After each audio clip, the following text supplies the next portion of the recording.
B92.7.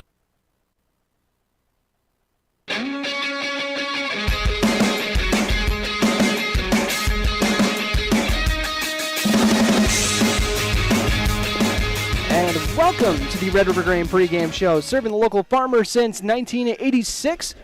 Turner Blaffa is getting ready for some Twin Town spring baseball, and Robert Wanek joining me for the ride. It's going to be a good time. Hopefully we got some Twin Town baseball getting ready to rock, and these teams had a really competitive game last year. Wahpeton ended up putting 4 runs on the board in the final inning to pick up a 13-9 victory after Breckenridge had a 4-run inning of their own to tie it up at 9, and then Wahpeton obviously put all those runs on the board. But Wahpeton riding a 3-game winning streak over the past few border battles that we've had in the spring, and you got to be excited for some baseball today, Robert.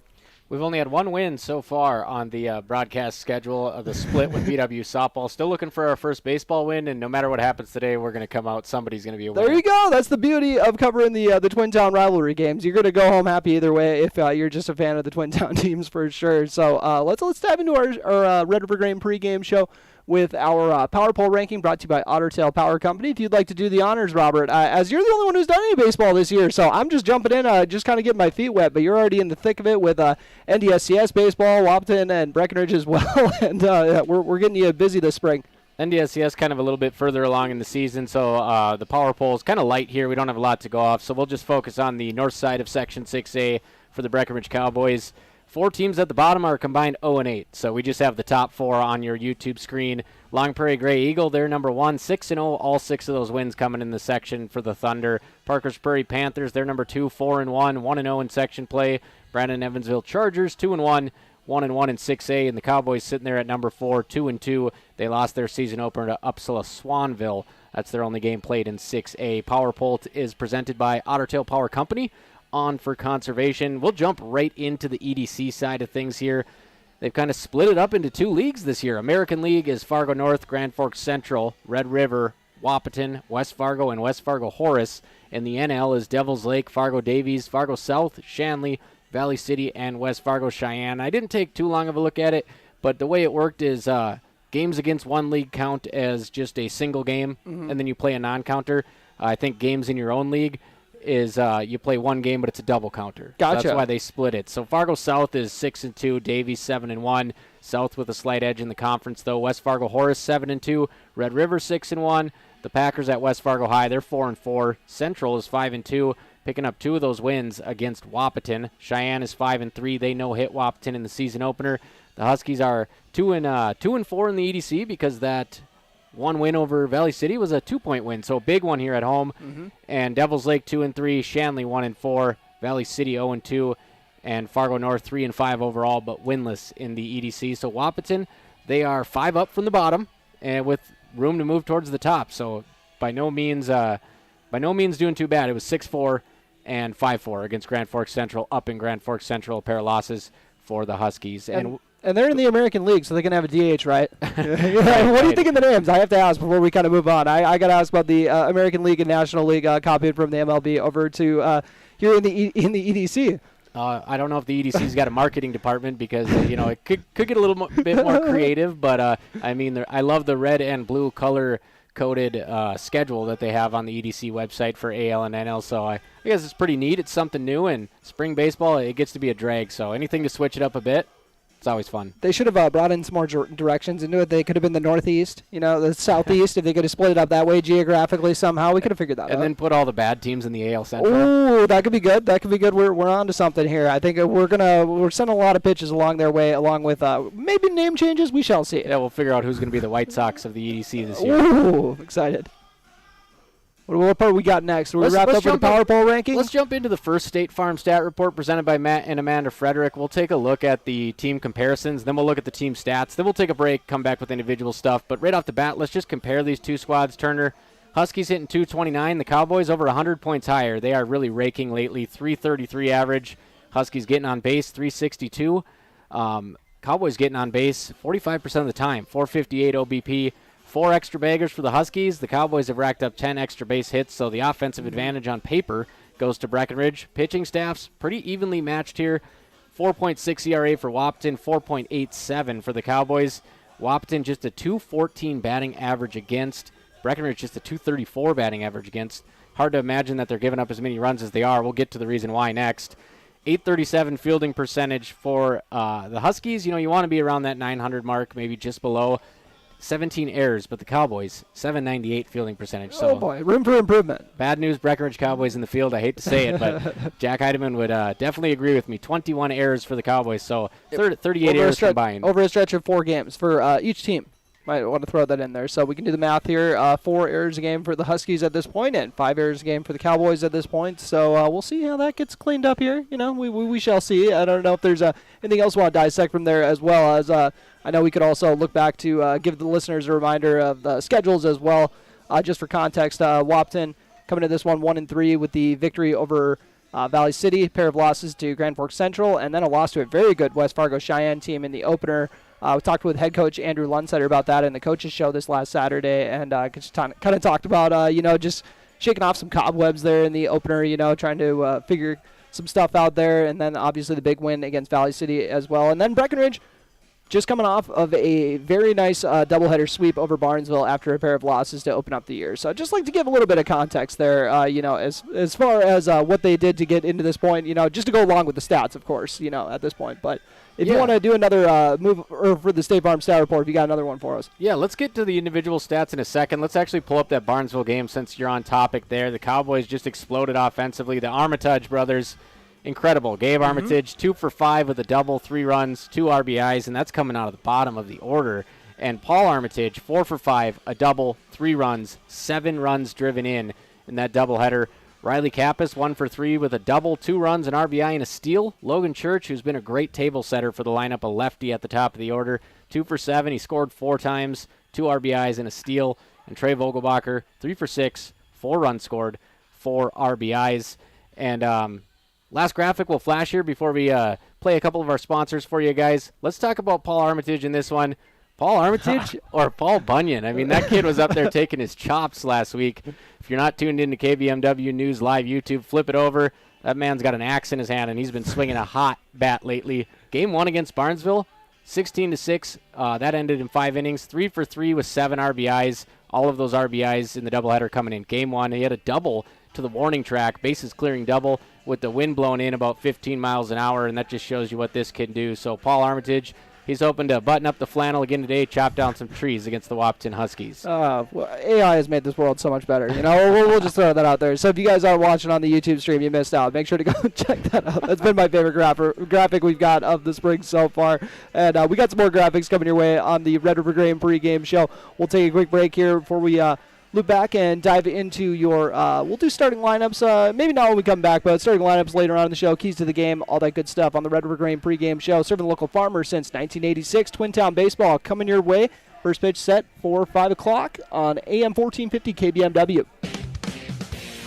Breckenridge Schools, Breckenridge pride, inspiring to excel. My name is Christy Baumhart. I am proud to be a part of the school district with dedicated staff, including administration, teachers, paraprofessionals, cooks, and custodians who are kind, caring, compassionate, and committed to the students in our district. They support, respect, and help one another succeed. One thing I am really excited about is the technology available to our students as it enhances their learning experience in the classroom. Not only as an employee, but also as a parent, I know the benefits of having both my children in the Breckenridge School District. Breckenridge Pride. We inspire to excel. Breckenridge Schools, Breckenridge pride, inspiring to excel. AM 1450, KBMW Breckenridge Wahpeton, and FM 94.3 K232 FH Breckenridge, the voice of the valley.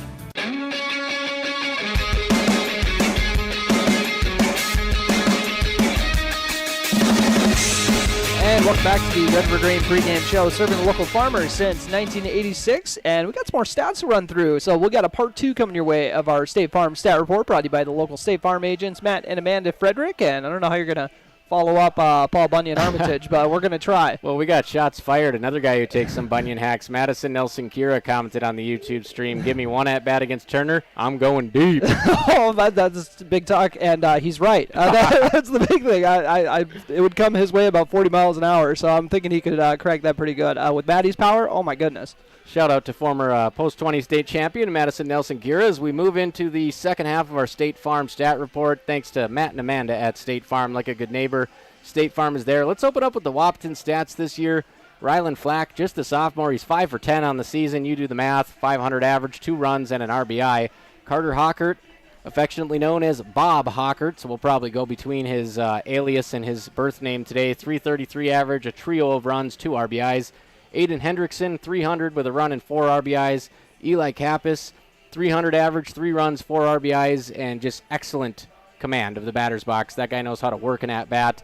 And Aiden Hayak coming off a state championship with Wahpeton Post 20, batting .273. You can expect that number to go way up as the spring goes on. Taking a look at the Breck stats, sticking on the offensive side of the baseball because that's really been the only thing going for Breck so far this season, but man, they have been hitting the cover off the ball. Paul Armitage, 500 average, 643 on base percentage, so he is living on base. 4 runs, 8 RBIs, that's the team lead. That will lead both teams going into this game. Trey Vogelbacher's hitting .455, 600 OBP, 4 runs scored, and the lefty, Logan Church, .417 average, 562 on base. Not bad for a leadoff man. He's scored 6 times and driven in 2. Gabe Armitage, the younger of the brother duo, he's hitting .364, .417 on base. He's also scored 4 times. Riley Kappas, who we saw work in tandem with Trey Vogelbacher on the football field at quarterback, he's hitting .333, 400 on base even, 4 runs, 3 RBIs. And Connor Ernst, with a good doubleheader against Barnesville, got that average up to .250. He's driven in 4 and scored 4 times as well. Awesome. So they return everybody this year, Turner. Mm-hmm. And I didn't get to watch a lot of Breck games last year, but, you know, kind of watching back on your broadcast and following the game stories, you know, they were one of the final 4 teams in their section, so they got high hopes this year, and I think they're thinking that Barnesville doubleheader might be a stepping stone. Yeah, and we've talked about it all year as far as, oh my goodness. I thought we just saw Eric Grover walk in. We just looked the at ghost of Eric Grover. It looks exactly like him. I stopped everything I was doing right there because I thought Eric Grover just showed up. But I know that they were really coming along at the end of the year. And as we talked about, all football season, all basketball season, they kind of play a tough AA schedule throughout the regular season. And then once the playoffs hit and they get to kind of play teams kind of more on their level in the single A, they usually they kind of tend to shine in that. And the QRF usually helps them out a little bit as well because they take into account the strength of schedule. So that's something that we could see maybe carry over into, you know, the baseball season, you know, or maybe they'll have a really nice regular season. They won't have to, you know, have the QRF bail them out. But we shall see. Either way. You hit the nail on the head, though. If you can stick around 500 and you're playing the Heart of Lakes Conference schedule, you could very easily get a home game and be the 4 seed as you enter pod play. I believe they were like the 5 seed last year. I think they went on the road and ruffled some feathers on the road. But let's take a look at the staff here. Trey Vogelbacher, poor guy, hasn't been able to make it out of the 4th inning, but it hasn't been because of his pitching. I mean, pitch count's going up to about 100 with all the errors behind him. He's made 2 starts. He's completed 8 innings. He's 1-1, and his ERA is 1.75. 1.25 walks and hits per inning pitch, so he's letting on just over 1 base runner per inning. But the key number here, batting average against Trey this year, the righty who will start the game today. It'll be a bullpen game, so we hear, but he will start 125. Teams are hitting against Trey Vogelbacher.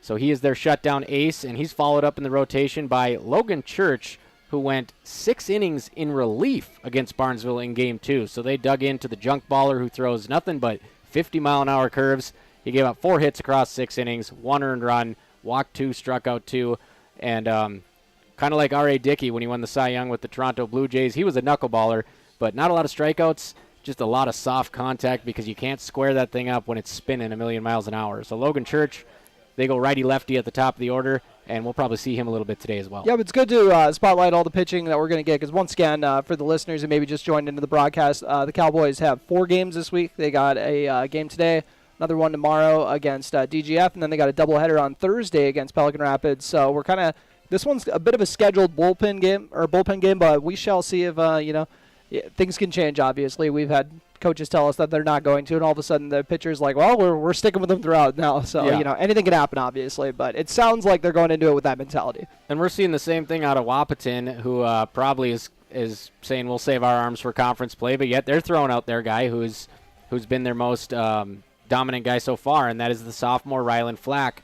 Their 10-8 win versus Valley City, you got to go back to last Tuesday for that. He pitched 4 innings, scattered 4 hits, only gave up 2 earned runs, 7 Ks across 4 innings, just a 10th grader. He did walk 4, but he picked up the win after Carter Hockert was able to complete 1 1/3 innings. He gave up 1 hit, 4 runs. None of them were earned. Wahpeton kind of fell apart for a bit on defense, but then they turned to Aiden Hyack, who came in with a 5-out save, Geraldus Chapman style. 1 hit, worked around 2 walks, struck out 4 of the 5 batters that he got out to pick up the save. So Flack got the win, Hyack got the save, and Carter Hockert also had a excellent game where he pitched into the 7th inning at Central. Unfortunately, the Knights walked it off. But those 3 are kind of going to be the 3-headed monster for the staff this year, Flack, Hockert, Hyack.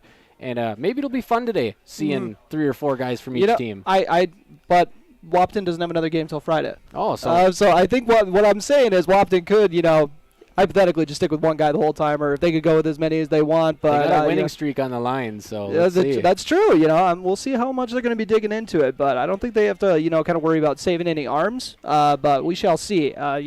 Once again, these rivalry games are always so fun, even though if they don't count toward the non-conference. All the coaches will tell you, this is the least important game of the year, and all of a sudden you'll find out, well, they don't take it that way in the locker room all the time. The locker room, they're going to put on a face like it's a playoff game sometimes, But I think we got a little time for our starting lineups. Brought to you by Farmers Union Oil of Southern Valley, providing superior quality products and services while generating a positive return for their patrons. You want to take one? I'll take one.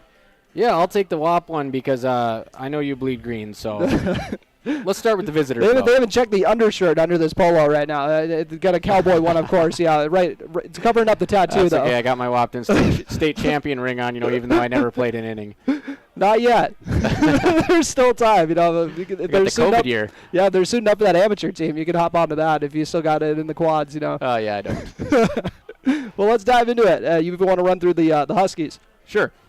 Miles Hinckley's going to set the table. He's a lefty playing center field, wearing number 4. Carter Bob Hockert's in the 2-hole. He's playing right field. Actually, he's wearing number 9. He's playing second base. Aiden Hyack is wearing number 12. He'll be over at the hot corner and batting third. Eli Kappas is the cleanup hitter today, wearing number 24, playing first base. Rylan Flack wearing number 11. He's on the mound. Trey King, younger brother of Jaden King, in the old stomping grounds of right field, and he is wearing number 13. Riley Jones, a guy who didn't get any varsity tick last year and has really been hitting the ball well. He's playing shortstop and wearing number 2. In the 8 spot, it's Braden Steffens. We saw him make his Odell Beckham catches on the gridiron, and he's a pretty darn good outfielder, too. They'll throw him in left. He'll wear number 10. And rounding out the order, Aiden Hendrickson wearing number 6. He's a catcher. They also have Braxton Highcamp. So those are the 2 battery mates they have at their disposal today. Yeah, and I know we usually like to wrap up with the starting lineups, but clock's wrong actually on here, so I thought we were about to actually have first pitch. I was like, we got to get this game going. It's 5 o'clock already, but I'm very happy to see that we still got 10 minutes. I got to speed the clock up so that I get my recordings done in time. I like your strategy. I'll run through the Breckenridge starters. Good thing we still save time for our keys to the game, brought to you by Smith Motors, as well as our injury report brought to you by CHI St. Francis. So let's dive into the starting lineups for the Cowboys, once again brought to you by Farmers Union Oil of Southern Valley. We got Logan Church in the leadoff spot, whereas number 14 plays first base and rocks number 1, or is batting first once again. Connor Ernst batting second, whereas number 13 is second baseman. So we got a pair of the infielders so far. We got first base, second base. May as well go third base for number 3 in the order. Cooper Roberts, he rocks number 2. Paul Armitage in the cleanup spot, plays in right field and wears number 16. Trey Vogelbacher in the 5 spot. He'll be on the hill today wearing number 3. Jackson Riggs, his cousin, will be batting 6th and will be completing the battery in the catcher position wearing number 22. Quinn Luger DHing today, and he'll be DHing for Lawson Oliphant, who is playing center field, by the way. Oliphant wearing number 1, Luger wearing number 10. Gabe Armitage, number 6, will be playing the 6th position, shortstop, batting 8th in the order. And then Riley Kappas rounding out the order in the 9 spot, playing in left field and wearing number 11. Starting lineups once again brought to you by Farmers Union Oil of Southern Valley and the Breckenridge Cowboys. coached by Jack Heidemann and assisted by Tom Thielen, and Kevin Heidemann as well, assisting today. You know, you busting out the old jersey to fill in for the Cowboys, looks like. Yeah, I mean, it's no amateur baseball season this year. They've tabled that with the news that Wahpeton is starting their own team, and Kevin just can't stay away from the game, apparently. Yeah, doesn't surprise me. Yeah, he's got to be doing something. I don't know what else he'd be doing on a beautiful day like today. The weather's actually not too shabby, and even though the wind's picking up just a hair, but not watching the truck. I don't know if you saw his old gray truck when he used to coach Legion coming into town every day for practice. It was black by the end of the summer. He'll wash it when it gets washed. Don't rush the man. Yeah, maybe he calls Triple S Services for his lawn care and All Seasons for his car wash, because that guy doesn't have a whole lot of extra time. I don't feel like. No, he's dedicated to the game. That's what he's got to be working on. And we could take our final break here on the Red River Grain pregame show. Loop back with our keys to the game. Once again, brought to you by Smith Motors, Wahpeton, as well as our injury report brought to you by CHI St. Francis. And first pitch, you got to better check that time again. Tentatively coming your way in 5 minutes. You are listening to the Voice of the Valley, AM 1450 KBMW, Twin Town Baseball coming your way. Getting the kids to practice on time. Remembering if it's your day to bring snacks. Making it to the game with a clean jersey. Why are simple things sometimes so complicated? Thankfully, with Auto Owners, insurance doesn't have to be one of them. Auto Owners works with independent agents who answer when you call, so you can worry about more important things, like whether your kid is going to run toward first or third base. That's simple human sense. That's Carlson Family Insurance in Wahpeton, representing Auto Owners Insurance. Visit Carlson Family Insurance Agency in Wahpeton today. Call 672-6002 or on the web at www.cfiagency.com. Your daughter has the flu. Your son breaks his arm. You need quality medical care you can count on. CHI St. Francis Primary Care Walk-In Clinic. Quality family care. Go to the Primary Care Walk-In Clinic at CHI St. Francis, where there is no appointment necessary. Hours are Monday through Friday, 8 to 7:30 and 9 to 5 on the weekend. Quality care close to home. You get the finest care for home injuries, common illnesses, and emergency service. Virtual visit available. Call 643-0747. We treat you like family. You're one of our own. What can you do in 30 seconds? Warm up your coffee, tie your shoes, Google, should I get screened for lung cancer? Then actually get screened for lung cancer. If you're a current or former smoker, talk with an Essentia Health provider about your eligibility for a low-dose CT screening, because early-stage lung cancer often has no signs or symptoms. Screening can mean an increased chance of successful treatment. Learn more at essentiahealth.org.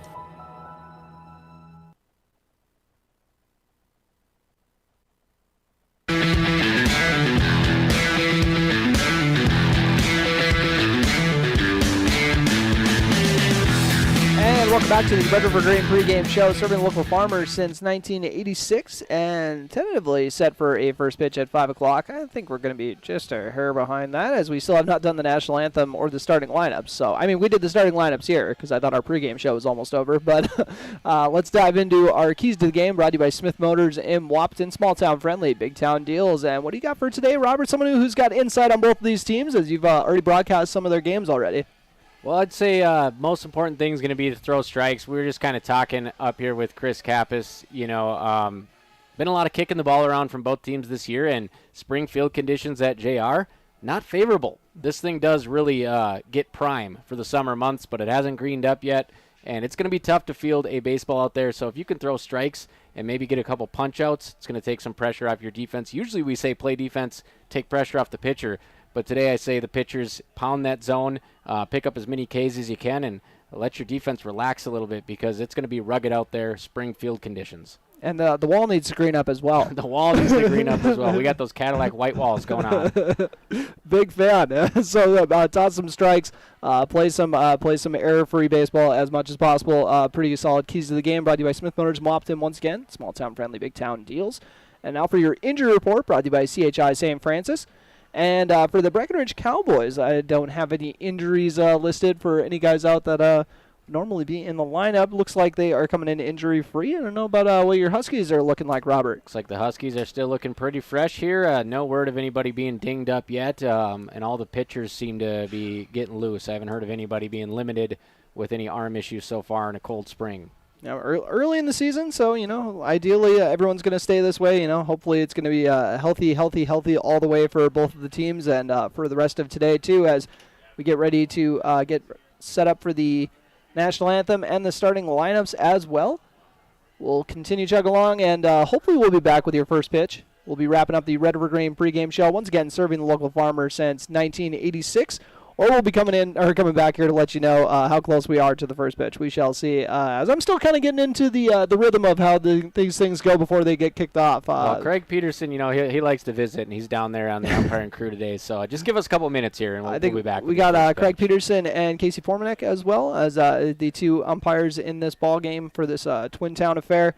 Breckenridge and Wahpeton looking to take the diamond shortly. You are listening to the Voice of the Valley, AM 1450 KBMW, Breckenridge Wahpeton baseball coming your way. Working the land is by nature a dirty job. What fuels me to get it done? The generations of farmers who've worked the soil before me. What fuels my equipment? Cenex Ruby Fieldmaster, a premium diesel fuel with an additive package that's 40% more effective at breaking down engine deposits. The cleanest fuel yet for the dirtiest of jobs. Cenex Ruby Fieldmaster, fueled by innovation, powered to perform. Contact Farmers Union Oil Southern Valley for more information on Cenex Premium Diesel. Diesel that doesn't mess around. Big jobs, small jobs, and everything in between. Heidkamp Construction has served commercial and industrial clients in the Southern Valley and beyond since 1982. They are your fully licensed construction company, providing earthwork, paving, structural steel, and more. Need a new concrete parking lot or roofing? How about a new metal building for your farm or business? Call Heidkamp Construction in Wahpeton today at 642-5948 for superior construction service you can trust. Call 642-5948.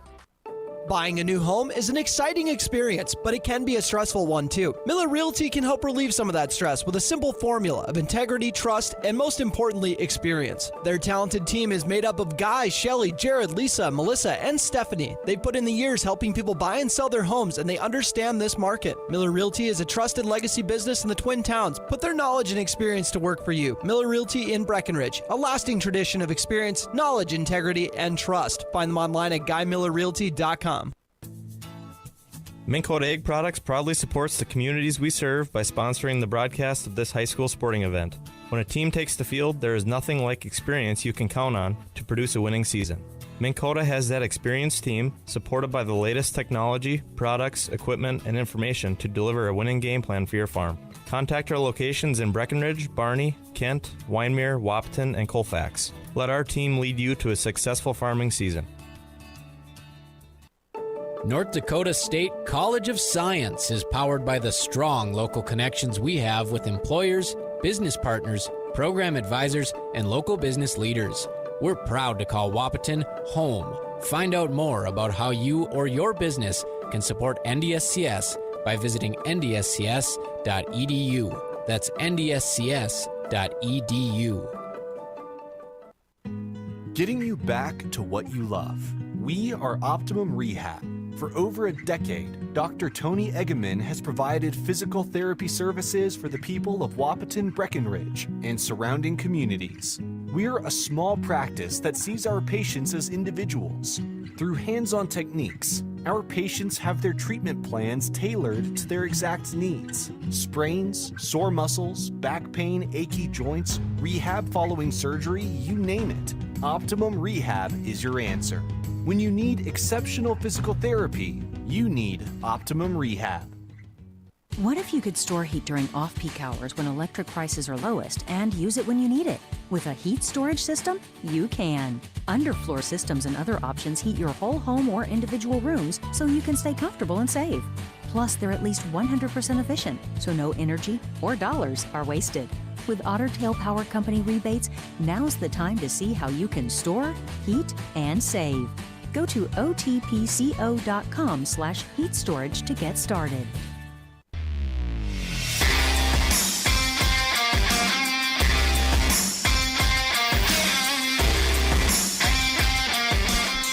And welcome back to the Red River Grain pregame show on AM 1450 KBMW.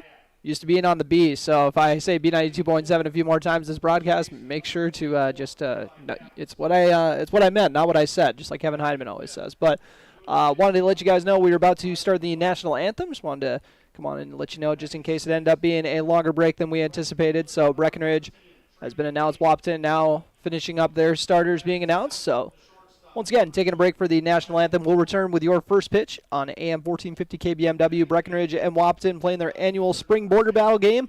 You're listening to the Voice of the Valley. You want what you want. At Quality Toyota, we totally understand that we aren't going to talk you into a car you don't want. Instead, we're here to help you find the car, the color, the options, and the style that you do want. All with a simple, easy, and stress-free approach, because the price listed online or in every windshield is the only price. That way, we can concentrate on getting you the right car. Quality Toyota, West Lincoln Avenue in Fergus Falls. QualityToyota.net. Let's go places. How much do you really know about insurance? You have to have it, and your family should be covered at all times in case of an accident. What coverage is the best for you? That's where independent insurance agents Tyler Kent and Brad Rivard at Red River Agency Incorporated of Breckenridge can help. They provide all your insurance needs for home, auto, farm, life, commercial, MPCI, and crop hail. It's that easy. Give Tyler Kent or Brad Rivard a call at 643-1623. Red River Agency Incorporated, always by your side.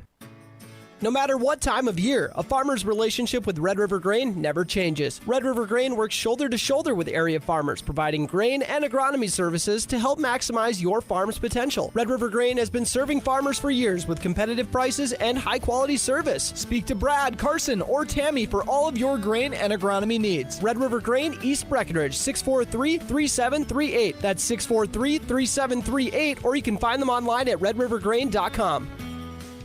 Get your vehicle back on track with Smith Motors' Fresh Start Tire Event. Buy 3, get 1 for $1 on select tires. Find a better price elsewhere within 30 days of purchase, and Smith Motors will refund the difference. Need shocks and struts? Get up to $80 in rebates, along with $40 in rebates on brake pads and brake rotors. Plus up to $40 in rates on TPMS sensors. Small town friendly, big town deals. Smith Motors, your certified Chevy and GMC dealership in Wahpeton. Visit smithmotors.com. Ever notice how every other ad seems to be an insurance company promising to save you money? What is with these insurance companies?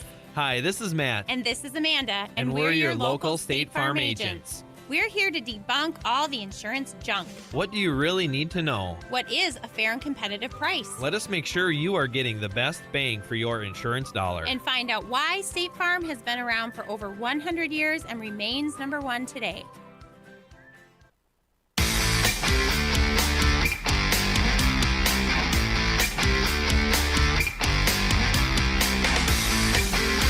And that will do it for the Red River Grain pregame show on AM 1450 KBMW. And the Breckenridge Cowboys and Wahpeton Huskies getting ready to square off. Huskies, the home team here at John Randall Field. So run through the starting lineups once again for you. Or due up for the Cowboys, we'll see Logan Church, Connor Ernst, and Cooper Roberts as well. First baseman, second baseman, and third baseman. Church rocking 14, Ernst wearing 13, and Roberts 2 respectively. The rest of the order has Paul Armitage as right fielder, Trey Bolgbacher pitching, Jackson Riggs catching, Quentin Luger, the DH, Gabe Armitage playing short, Riley Kappas in left field with Lawson Alphin in center field getting DH for Luger, or Luger DHing for him, I should say. And then Wahpeton Huskies once again. Miles Hinckley at the top of the order, playing left field, Carter Hawker, the second baseman, Aiden Hayek, third baseman at third in the order, Eli Kappas batting cleanup, playing first base, Rylan Flack on the hill, and batting fifth. And then also we got Trayden King in right field, Riley Jones at short, Braden Steffens eighth in the order in left field, and then Aiden Hendrickson behind the plate and batting ninth. So we both got a scorebook up here, Turner, so it should be pretty fun arguing over how we're going to rule some of these. I'm just going with what you're right. I'm just going to be copying. It's going to be like we're back in algebra class. I'm going to be peeking over him, and I'm going to be like, well, Robert got this one right. No, I don't think I passed Algebra 1. I didn't pass freshman algebra. So I know, we were in there together. It was a good time. I was like, maybe this is why I was struggling there for a bit as well. We shall see. But we got once again on the hill, it's Rylan Flack. Starting it off against Logan Church. Church batting left. Or a left-handed batter. Right-handed Rylan Flack with the delivery to start this off. And it's ripped over to the second baseman. It's going to be scooped up and flipped over to first, but not in time. An infield single for Logan Church. Don't always see the leadoff guy go for the first pitch, but he saw one he liked and dribbled it over to the second baseman. Maybe it didn't get to to Carter Hawkert as fast as he expected it to. So an infield single for Logan Church. Yeah, it didn't look like Ryland Flack got too good of a jump off the mound there. Otherwise, Kappas might have been able to take that at first and flip it to the pitcher, but that kind of ended up in the Bermuda Triangle on the right side. Church with a nice lead here to start off. Flack delivers it. Top part of the zone outside. A little bit outside. They're going to go 1-0. Pretty good zip on his fastball in warm-ups, what I noticed. Flack gives the runner a little bit of a look and delivers it. This one inside part of the plate for strike 2 looking. So 1-1 count for Connor Ernst, the second baseman. Logan Church, not a big base stealer. He did have one swipe against Barnesville. The first baseman gets a little bit of lead as this pitch goes too far inside for ball 2. Ernst looking at a 2-1 count. 0-0 score on your Carlson Family Insurance scoreboard. Just started this game off. Second batter, Logan Church, the first one, got an infield single and is swinging a miss. That looked like he dug into the off-speed pitch there. Got a swing right over the top of the baseball. 2-2 count. All evened up with Cooper Roberts on deck. Connor Ernst got a man on first. And swinging a miss. The inside pitch for strike 3. Way up in on the hands. I think by the time he started going around, just couldn't stop himself. High fastball gets him. Ryland Flack with his first K of the day. Brings up Cooper Roberts. Once again, a man on first, and Church has extended that lead a bit. 0-0 score on your Carlson Family Insurance scoreboard. Too high. They're going to throw it down to first, but not in time. See if he'll trim that lead a little bit now. Assistant coach Kevin Heidemann giving him some advice over there. You're going to have to keep reminding me that Tommy T's not out there today. I'll do my darndest. And I'm going to get a little... Oh, and that it was thrown down to first, but ended up going off the glove, so Logan Church is going to get a free base off to second. Some good hustle there, but a little bit of a miscue there, tossing it over to first base. Eli Kappas trying to haul that one in from Ryland Flack, so the error will move Church over. Couple mishaps with the glove so far. Hendrickson, a nice strong throw on that back pick, but he had trouble getting it out of the mitt.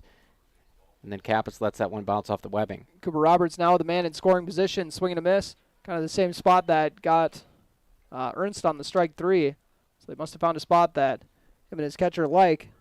Aiden Hendrickson behind the plate. Church on second base. And that one finds the bottom corner for strike 2 looking. So far, everybody wants to be like Paul Armitage and take that lumberjack hack because they are tomahawk swinging at these inside heaters. Roberts awaiting the 1-2 delivery. And lines this one to right center. Right fielder is actually going to get over there to haul it in for the grab. And that was Trayton King making the play in the right center gap. And I mean this with all the best to the King brothers, but lower half built like giraffes.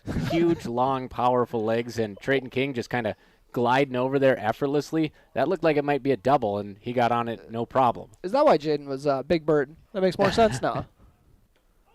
One of my favorite nicknames. As we get a strike 1 looking for Paul Armitage, the lumberjack man. Caden Kappas said that's because he walks like a bird. Ah, respect. And 0-1 count, and this one outside and low. That is a nice looking pitch, just a little bit off the plate and couldn't get a chase. Logan Church trying not to get stranded on second. 1-1 count for the cleanup man. And strike 2 looking. Looks like the curveball dropped in there for Paul Armitage. Another miscue here. It's not going to cost him, but the throw back to the mound, bobbled around by Flack. Luckily, Church was on his way back to second. Man on second once again. Paul Armitage swings at this one and it bounces to third base. Fielded cleanly and thrown over to first for the out. 5-3 put out. One man left on, 1 hit, and no runs. You're listening to Twin Town Baseball on AM 1450 KBMW and watching on YouTube at KBMW News Live, part of the I3G Sports Network. You know, there's a lot of talk about assisted living facilities in the area, but at Twin Town Villa in Breckenridge, the story really is different. Let me tell you about it. The story at Twin Town Villa is caring eyes looking after the people you love. It's a collection of ears listening to what their residents need. It's the gentle, compassionate action that takes care of those needs. It's real connection that assures you that your family members are never alone. That's just part of the story. Take a tour and see for yourself. Twin Town Villa in Breckenridge. Breckenridge Schools, Breckenridge pride, inspiring to excel.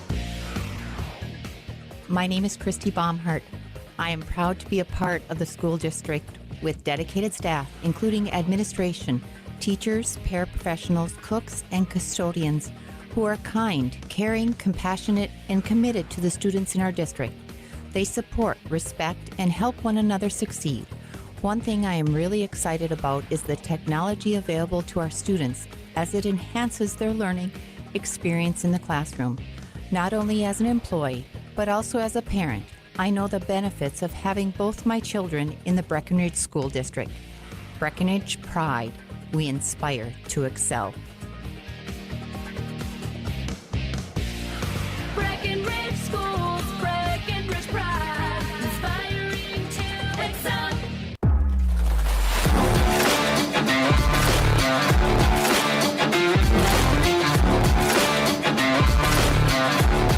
And welcome back to John Randall Field. And we got a 0-0 score after half an inning. Breckenridge, their first time in the field. Trey Vogelbacher getting warmed up on the hill. And Cowboys left one man stranded after getting a leadoff single from Logan Church. Got over to second on an errant throw. I think I accidentally said no errors last inning when I did the little recap before I got out of here. But there was one error, but didn't cost them. So Trey Vogelbacher's out on the bump as we got that graphic on KBMW News Live YouTube. 1.75 ERA, 125 batting average against. We don't think he'll get too long of a leash today in a bullpen game, but we shall see his stuff on display to start it out. Miles Hinckley hopping into the batter's box, and this is my first time actually really looking at the font on the numbers on the back, and those are interesting. They're interesting. And we got a chopper to second base, very similar to Breck's leadoff, but this one will be out at first. 4-3 put out. Nifty play at second base by Connor Ernst. He got it in a little Patrick Mahomes shovel pass. Didn't have time to cock back and sidearm, so he just shoveled it over. And Church, too, kind of popped out with a stretch there to beat Hinckley by a step. One pitch, one out. Brings up Carter Hockert, number 9, the second baseman. By the way, Miles Hinckley was rocking number 4. I gotta track down what that font style is, though. And that one finds the outside corner. Nibbles for strike one to get it started. You got to track down who put the design in for the jersey. So you got to track down. Oh, come on now. I'm not putting anyone under the spot. Just the decision, not the person. Just swing and a miss. And that was an absolutely filthy off-speed pitch. That got Hockert swinging one-handed, falling out of his shoes. 0-2 count. Vogelbacher trying to make this a 3-pitch at bat. And that one outside. Trying to get him with the fastball. Won't chase it outside. 1-2 count. Not a terrible waste. Vogelbacher taking his sweet time and kind of finds a similar spot there. Trying to hit outside. Nibbling on that outside corner. Let's see if he goes inside and tries to change the zone here and handcuff him. Wouldn't be surprised if he goes to the off-speed here as well. And that drops in for strike 3. Looking for Carter Hockert. Off-speed right down the center. Hockert was thinking four-seam all the way. Kind of dropped the hands, and after that, there's no catching up with it. Aiden Hayek trying to keep this from being a 1-2-3 inning. The third baseman wears number 12. Like you said, had a very nice summer campaign that we were just talking about. Got power to all fields. And Vogelbacher, right-handed hitter, right-handed pitcher. First one curves into the zone for strike 1 looking. On the inside part of the plate, Vogelbacher. First pitch strike on back-to-back at-bats, and this one low and outside in the dirt. Jackson Riggs behind the plate. Not a lot of velocity on that off-speed pitch. Not a lot of tight bite, so it's kind of a hang-and-bang curve. He's really got to locate it. And this one hit up high. It's going to go out of play. And it'll bounce into the parking lot. B92 Mobile today is parked, as always, on First Street, but I parked behind the evergreens here. Makes me feel a little bit better about it. I'm sure I3G's got insurance, but hopefully it doesn't become a target today. There you go. We should have carpooled there. I wouldn't have to worry about my vehicle over there in the parking lot. 1-2 count for Aiden Hayek. And rips this one over to his head coach, Andrew Lundsetter. You know, Lundsetter, excellent college baseball player at Northern State. Kevin, a great player at Concordia. But as far as like barehand fielding in the box, that's Kevin Heidemann's game all day over there. Kevin comes from a different era. They didn't have gloves when Kevin played. That's right. They didn't have gloves. He's played baseball barehanded. They knew when the first pitch was by the location of the sun. And swinging a miss for strike 3. So a pair of strikeouts, 1-2-3 inning. Got a 0-0 score. And there are also no errors, no runs. You are listening to Twin Town Baseball on AM 1450 KBMW and watching on YouTube at KBMW News Live, part of the i3G Sports Network. What can you do in 30 seconds? Warm up your coffee, tie your shoes, Google, should I get screened for lung cancer? Then actually get screened for lung cancer. If you're a current or former smoker, talk with an Essentia Health provider about your eligibility for a low-dose CT screening because early-stage lung cancer often has no signs or symptoms. Screening can mean an increased chance of successful treatment. Learn more at essentiahealth.org. Working the land is by nature a dirty job. What fuels me to get it done? The generations of farmers who've worked the soil before me. What fuels my equipment? Cenex Ruby Fieldmaster, a premium diesel fuel with an additive package that's 40% more effective at breaking down engine deposits. The cleanest fuel yet for the dirtiest of jobs. Cenex Ruby Fieldmaster, fueled by innovation, powered to perform. Contact Farmers Union Oil Southern Valley for more information on Cenex Premium Diesel. Diesel that doesn't mess around.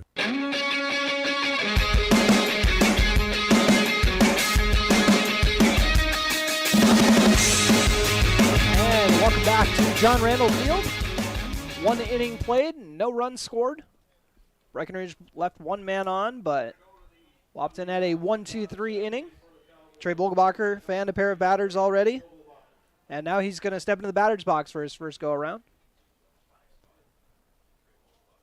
The pitcher bats 5th and watches this one catch the inside corner for strike 1 to start it off. So a nice first pitch strike there from Ryland Flack.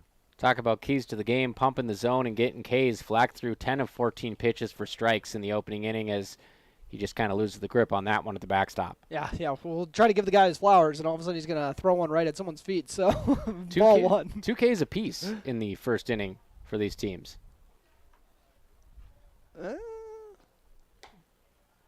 And ball high inside the zone. We had a ground out and a fly out to right. I got a K9. K9 on there instead of F9. So, yeah. That's how she be. 2-1 count.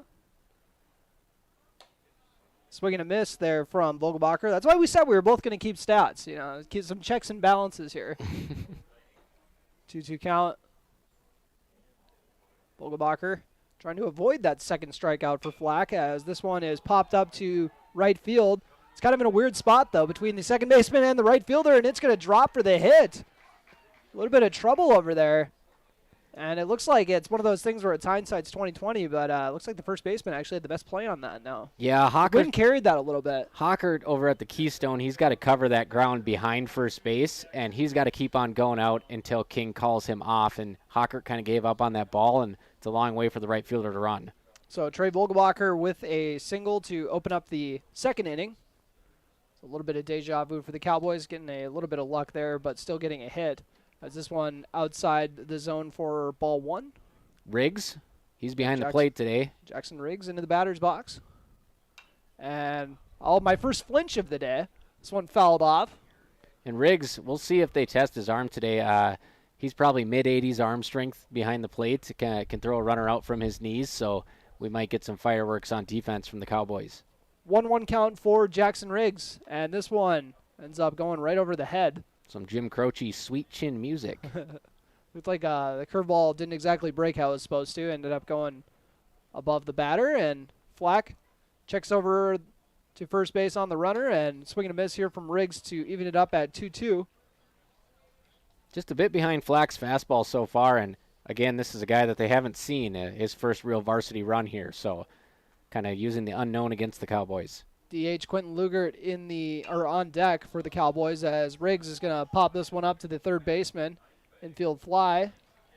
It's in effect and hauled in for the out. And Aiden Hayek squeezing that one for the out. Brings up Quentin Lugert. Lugert once again DHing for center fielder Lawson Oliphant. One of two lefties in this Cowboys lineup. Got Trey Vogelbacher on first.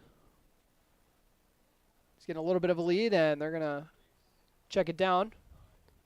And Lugert's weapon of choice, the War Stick. One of the coolest names for a bat. It's kind of painted beige like a wood bat, and it's got War Stick across the barrel. It's one of those MLB ones that's like distributed the weight differently. As that one a little bit outside. The torpedo bats. Big fan. They look like those big orange ones you used when you were about 5 years old. 1-0 count for Lugert, and this one will go inside at the shins for ball 2. 2-0 count, Trey Vogelbacher on first base, 1 out. Cowboys have a pair of hits on the day so far, stranded the last one. They're going to try to change or avoid that from repeating itself here, and now a 3-0 count for Lugert. Lugert, good plate presence. He's way up on the plate, and he's watching that thing all the way into the glove. This one drops the outside corner. Likely got the take sign there. It'll go by for strike 1. Man on first. Sure sign of a good hitter, Turner. He's got his hands ready even when he's not swinging. And we'll chop this one down the first base line, foul. We're not going to see that prowess from assistant coach Kevin Heidemann down the first base line. Yeah, he's doesn't really charge the ball much, but those line drives, he'll wear it. Oh, yeah. And he'll be icing it after the game maybe, but full count, man on first, and Trey Vogelbacher is off to the races to second base, and strike 3 looking for Lugert. Tough pitch for a lefty outside corner. Kind of got to throw the hands at that and spoil it just to live to see another pitch, but Lugert gets caught window shopping for the backward K. And the stolen base puts Vogelbacher into scoring position for Gabe Armitage. Armitage, who was shining in that doubleheader in the bottom of the order, near the bottom of the order. He's batting 8th today ahead of Riley Kappas. He has one of those 10 extra base hits for the Cowboys, a double on the season. I think he might have tripled, actually. Get him and Riley Kappas mixed up a little bit in the 8-9 spots. Riley Kappas has really got some wheels. And swing and a miss to start off the at-bat. So nice first pitch strike pop there by Flack. Armitage with the man in scoring position. That's where Logan Church ended up last inning. And now this one upstairs for strike 2 looking. Yeah, really good stuff from Ryland Flack so far. Going up against the senior Vogelbacher, we're getting an excellent matchup. Flack with the delivery and swing and a miss on the outside corner for strike 3 to wrap up the inning. 1 hit. No errors and no runs. 1 man left on. Score remains 0-0. We'll head into the bottom of the second inning. You are listening to Twin Town Baseball on AM 1450 KBMW and watching on YouTube at KBMW News Live, part of the I3G Sports Network. Big jobs, small jobs, and everything in between. Heitkamp Construction has served commercial and industrial clients in the Southern Valley and beyond since 1982. They are your fully licensed construction company, providing earthwork, paving, structural steel, and more. Need a new concrete parking lot or roofing? How about a new metal building for your farm or business? Call Heitkamp Construction in Wahpeton today at 642-5948 for superior construction service you can trust. Call 642-5948. Buying a new home is an exciting experience, but it can be a stressful one too. Miller Realty can help relieve some of that stress with a simple formula of integrity, trust, and most importantly, experience. Their talented team is made up of Guy, Shelly, Jared, Lisa, Melissa, and Stephanie. They've put in the years helping people buy and sell their homes, and they understand this market. Miller Realty is a trusted legacy business in the Twin Towns. Put their knowledge and experience to work for you. Miller Realty in Breckenridge, a lasting tradition of experience, knowledge, integrity, and trust. Find them online at GuyMillerRealty.com.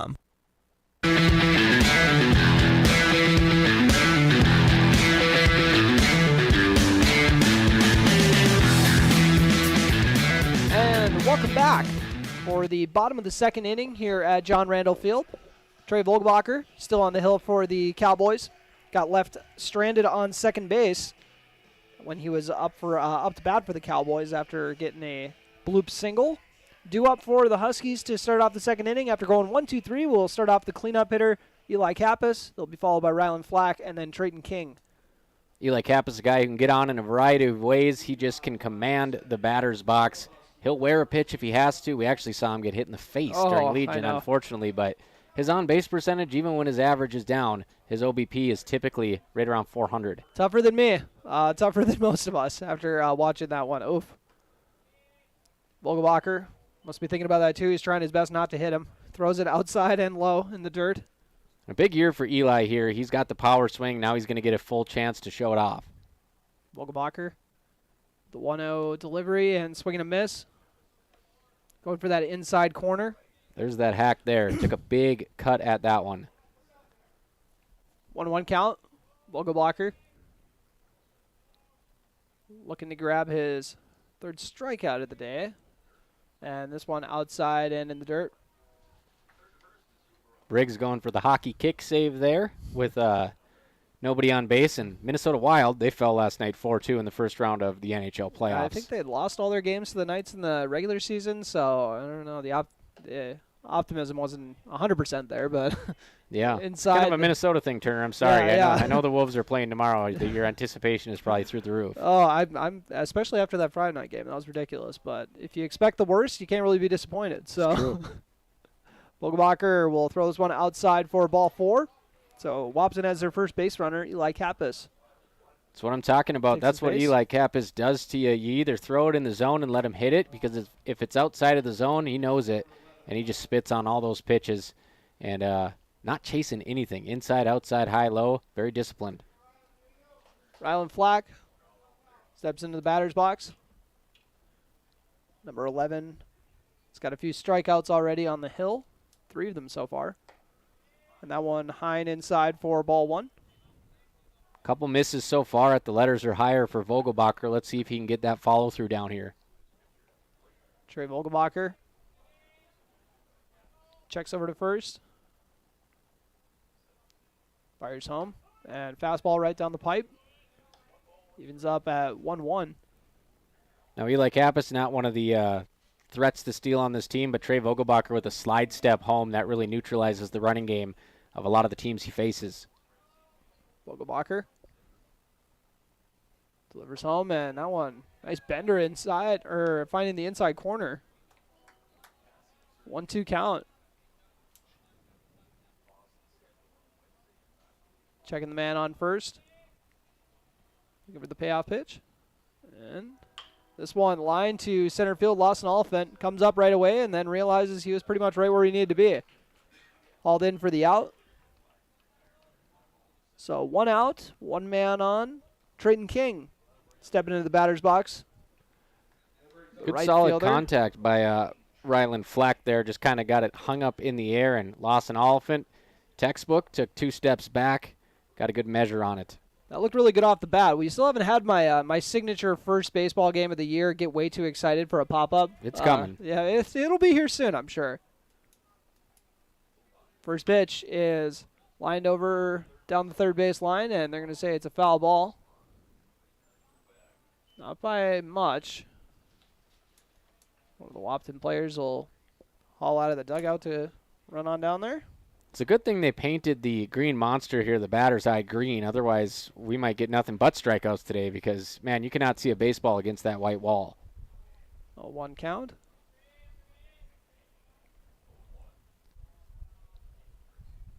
And this one hit hard to left field. It'll drop in front of the left fielder for their first hit of the day. The men on first and second for Wahpeton after the nice rip from Trayton King. To advance Eli Kappas to second, and stepping into the batter's box is Riley Jones. Vogelbacher working that inside corner, and one way to get ahead of that is to get the barrel out in front of the plate, and that's what King did there. He went out and got the inside fastball before it could jam him. Just pokes it out to left. Wahpeton with a runner in scoring position for the first time today.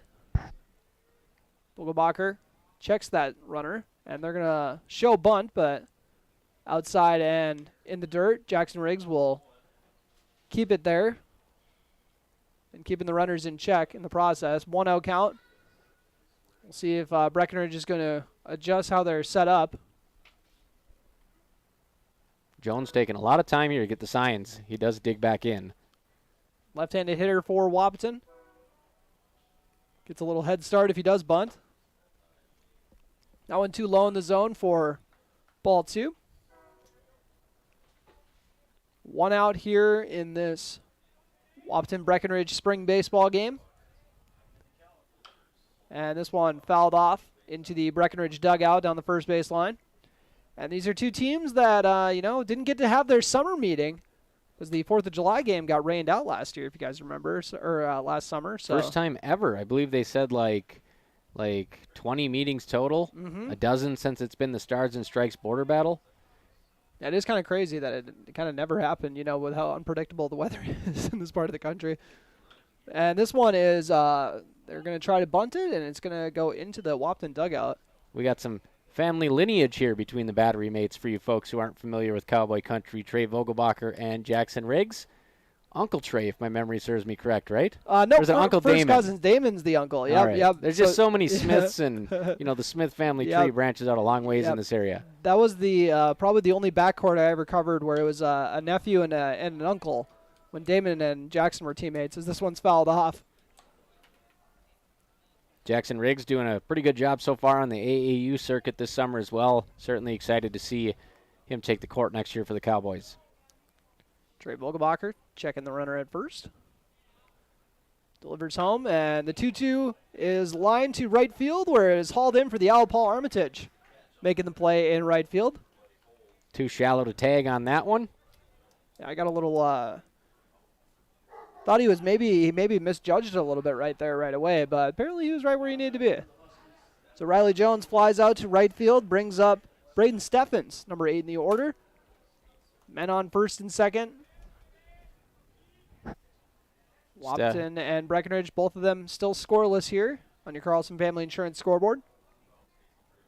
Show and bunt, and it's going to go foul. Steffens, all region in basketball, all state in football. Last year, a reserve over the summer for Post 20. He did catch the final out in a 4-2 win versus Mandan in the state tournament. Another guy who's going to get all the at-bats he can handle here for the first time in his baseball career. And they got to have confidence in the speed. If they're saying 2 outs, we got a good bunt in here. We'll see if they're going to go for that again. Vogelbacher fires home, and that one inside off speed. Pretty close to Steffens, but no collision, but ball 1. 1-1 count. Cooper Roberts playing well behind the bag at third still. And this one inside corner with a fastball, strike 2 looking. 1-2 count. Breckenridge trying to strand a pair of runners. Huskies looking to be the first team on the board here in the bottom of the second inning. And that one too high upstairs for ball 2. Those are the pitches I never could lay off, because if you do connect, they go a long ways. Yeah. For a guy like me with not a lot of power, sometimes the elevated fastball is just what the doctor ordered. The signature bloop single, baby. Oh, yeah. You're all about it. That's why you're going for all those upstairs. And that one outside and low, but they got a runner who took off, so there's 2 men on the base. So one guy's going to get into the rundown here, even though the at-bat was still going on, and that will do it for the inning.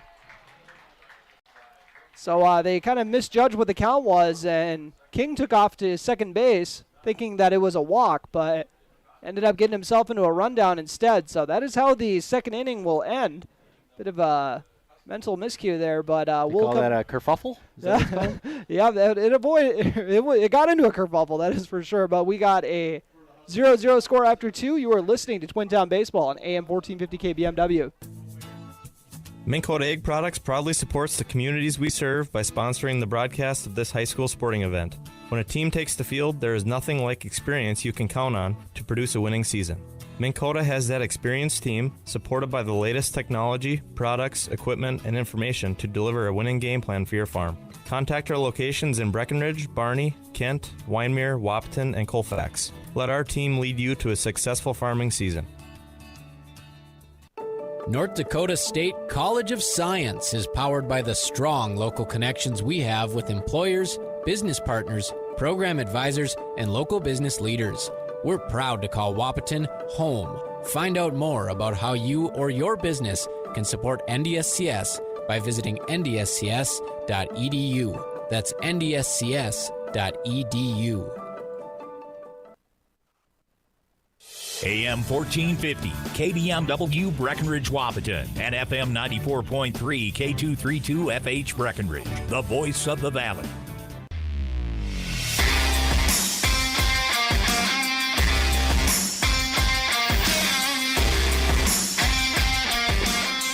And welcome back. After 2 innings of play, we got a 0-0 score, and last inning ended with some wild events that led to Trayton King getting into a rundown and thrown out, and took off for second, thinking that it was a ball 4, only to realize that it was a 2-2 count. And Eli Kappas said, I'm not doing this rundown thing with you. I'm parking right here on second, and Yeah. that was it. That was probably the right move. But so that is how Wahpeton had the inning end. They had a full count, 2 men on, and one of them in scoring position. So definitely a that definitely puts a little salt in the wound. But we'll see if it ends up being kind of a big factor here in the final outcome. As hopping into the batter's box to get the party started, we're gonna have Riley Kappas, followed by Logan Church and Connor Ernst. Pitching change early on here for the Huskies in what will indeed be a bullpen game as Kaysen Pincenalt comes on. The righty will relieve Rylan Flack. 2 scoreless innings for Flack, 2 hits, no walks, 3 Ks. So good stuff from Flack. 33 pitches, 22 of them found the zone. He's done after just 8 batters, and Pincenalt will take to the rubber. Yeah, I was trying to tally that up myself. Glad you're on top of that. I was like, I thought he walked somebody, but no, I just got my guys mixed up. I could get used to this color thing, Turner. Yeah, it's the dream, man. Still can't get used to those Huskies jersey, but it's early. It's only a third inning. You're gonna have one framed by the end of this year. You're gonna be such a fan. Riley Kappas, leadoff hitter to start off inning number 3. Still looking for our first runs in the game, as this one is outside and in the dirt for ball 1. Riley Kappas represented the BW Storm this season on the mat. Strike 1 looking. And I believe Pincenalt was part of the Baby Blades, there that you young go. Blades team, first ever playoff win in Section 6A. Fantastic season for sure. A lot of guys coming back too as the 1-2 count after this strike 2 looking. For number 11, Riley Kappas. Waiting on the 1-2 count and off speed. Ooh, it's going to drop into the bottom corner there for strike 3 looking. And that had some drop on it. Initially, I wanted to say it looked like it was inside, but I mean, it was hard to even track from up here. It had so much break on it. Pincenalt just absolutely snapped that thing. Yeah, another one of those things where it's where it crosses the plate, now where it ends up, and strike 3 is the result. Nice pitch from Pincenalt. First K of the day for him. And Logan Church had a single his last time up. Watches 2 balls go by to start off this AB. Breckenridge has 2 hits to Wahpeton's 1. Naturally, not a whole lot of runs. When the hits aren't coming, that usually means the runs aren't either. And Church has given himself plenty of time to see these pitches with his foot way in the batter's box. He'll feint a bunt. And, he'll actually take a chop at it on a 3-0 count. All right. Don't say that. That was a nice little jolt to the system. We'll get the juices going a little bit. Yeah, almost stood up for that one. 31 count after 3-0 that fake bunt home run was on my mind. Logan Church just played a different game as he swings and a miss on this one. Couple healthy hacks the last 2 pitches. Full count for the leadoff man. Has he been on your snap spotlight yet? Oh, not yet. I don't think. I was saving him for the baseball season because I had to ask about the curveball as that catches him strike 3 looking on the corner. Back-to-back backwards Ks. And then that brings up Connor Ernst, who struck out swinging his last time up, but Kaysen Pincenalt looking to strike out the side. First pitch outside. See, that one looked like it had more slide to it, so I'm not sure that he doesn't have multiple off-speed pitches that he's toying with here. Kaysen Pincenalt has this one ripped by the third baseman for a single. Connor Ernst gets on base for the first time today. Leaves a runner for Cooper Roberts, who flew out to right field his last time up.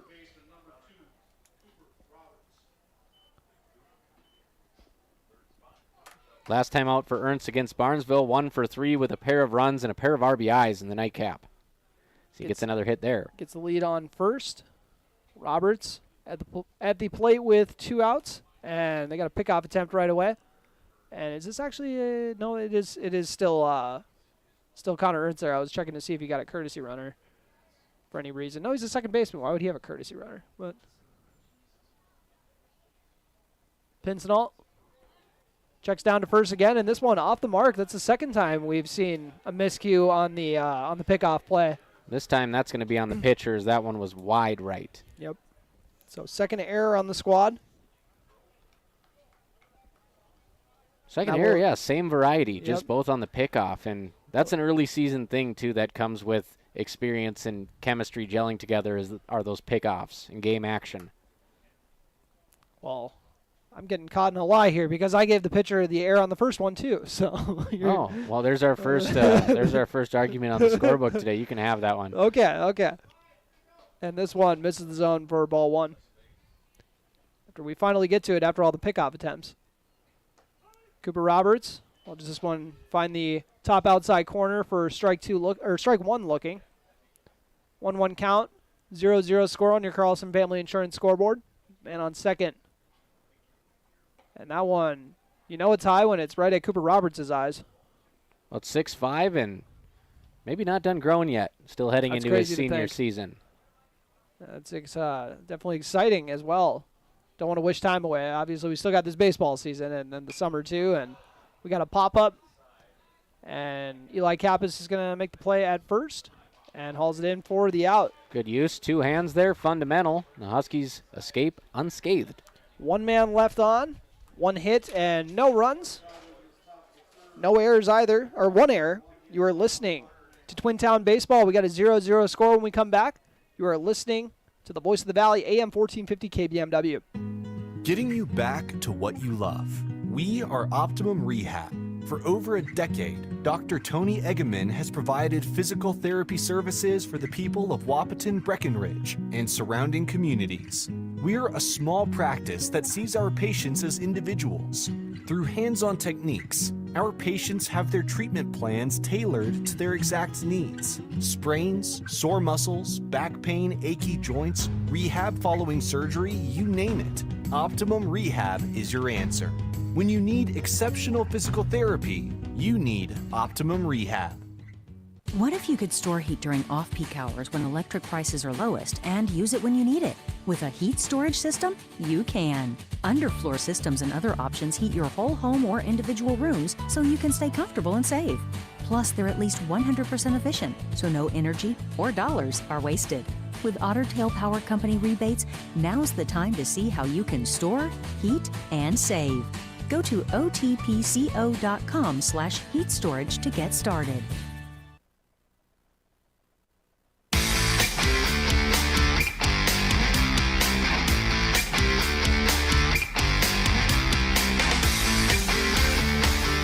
And welcome back for the bottom of the third inning. We got a 0-0 score. Wahpeton are just avoided anybody getting on the board. Left a man stranded on second and stepping into the batter's box for the Huskies.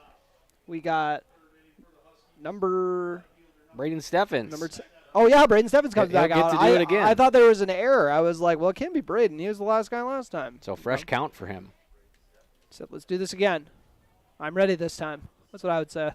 As we got a ball in the dirt to start it off. We just got news from Eric Isendorf that the JUCO product documentary will premiere April 30th at There we go. NDSCS. 9 days, folks. Reserve your spot. As this one is drilled down the middle. And actually misfielded by Lawson Oliphant, so they could take second, but they're not. So we got a leadoff single from Braden Steffens to start off the inning. Hopefully Mark Cabrera can make it to the premiere. Fingers crossed. No word if his parents ever found the UNI Dome, but welcome to Wahpeton if you're able to make it down for the documentary. you owe him. They're still doing circles around Fort Knox. Legend has it. Oh my goodness. They're from Iowa, folks. Just so you know. The plate is Aiden Hendrickson, bottom of the order, who's going to try to lay down a bunt, but ends up missing it. So strike one. I don't think he was able to pull it back quick enough. Got the Huskies down for 2 hits here in the ball game, 3 for the Cowboys so far. All right, fixing up the scoreboard. There we go. A 1 count for Hendrickson.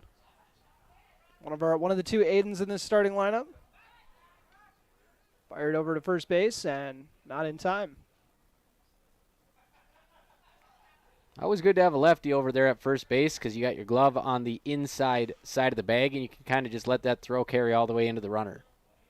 Logan Church holding it down over at first. They're going to show another bunt and throw it over to second. What a dart from Jackson Riggs, and they're going to call him out. That was a heck of a throw. That throw was on a straight plane It was all the way through. It was a close play. That is for sure a close play over at second. But that was a laser. That was for sure. So caught stealing is Braden Steffens. Man, Riggs just cut the air with that one. Like I said, I'm assuming mid to upper 80s on his throws. Brings up, or Aiden Hendrickson still in the batter's box. Now with a 2-1 count after that low fastball inside. Excuse me. Aiden Hendrickson rocking number 6.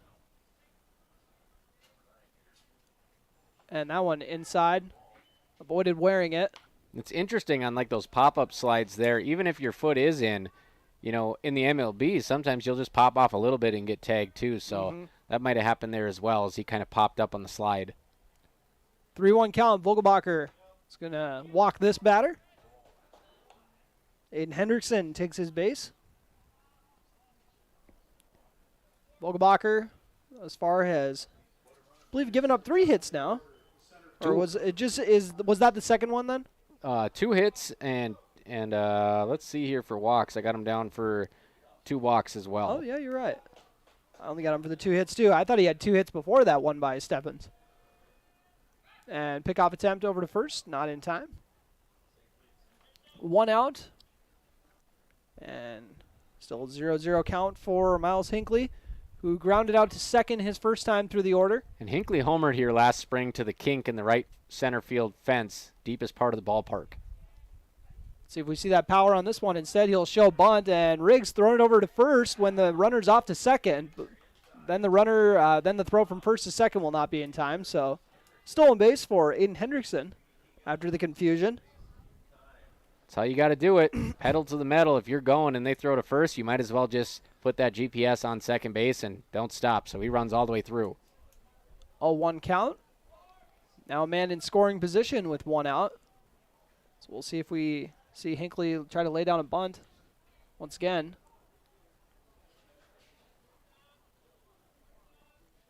Vogelbacher will step off the mound. We'll get a check Start on over. Vogelbacher's pitch count here for you folks in just a second.